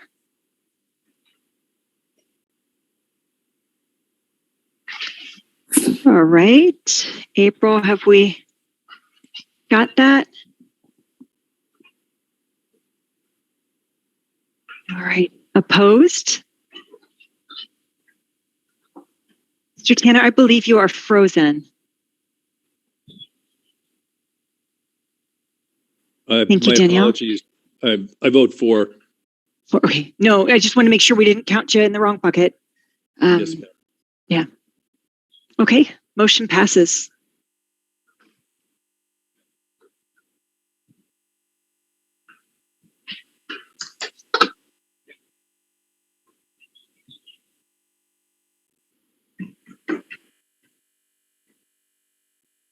Dan, please send that to me after the meeting so I have it word for word. Thank you.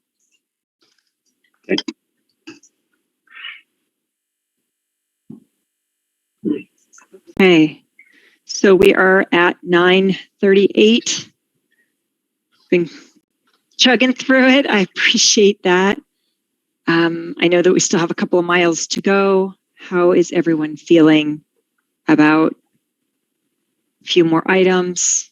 I don't think I we hope my addressed kids Danielle. are in bed. Don't know. We didn't address Danielle's concern completely, did we?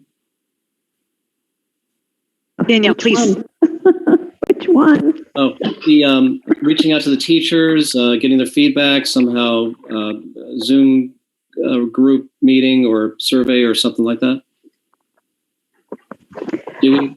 I think that's just a general consensus of I'll go ahead and survey and see what kind of feedback I get from them. I added that to an email I started with you regarding the Zoom rooms, Danielle. So, thank you. I feel like we're in a good space for this evening. It's just my opinion.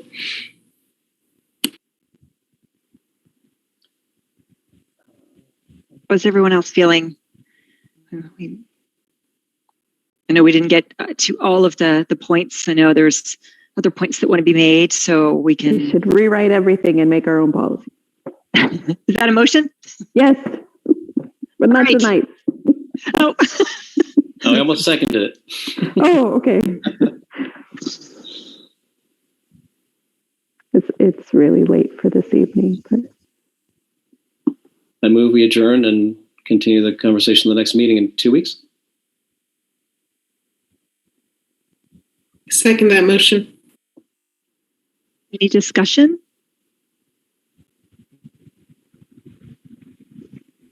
All right. All those in favor of adjourning and reconvening in 2 weeks to continue the COVID discussion? All right. Looks like it's unanimous. We're all done. Cooked. Motion passes. I missed that second. Sorry. Can someone just tell me who seconded that one? Mariah. Me, Mariah. All right. All right. Thank you. Now, one more thing. Well, sorry. I guess we already closed, but we didn't read the closing verse. We do that after. We're good. We're still on. And I was like, no, don't go. The Nellie. most important task for humankind today and in the future is what we should learn is that we should learn to live together and understand one another. If this human fellowship is not achieved, all talk of development is empty. Rudolf Steiner. Thank you so much, everybody. It's been a long night. It's great discussion. I really, really appreciate you and all of your thoughts and energy. And go have a good night.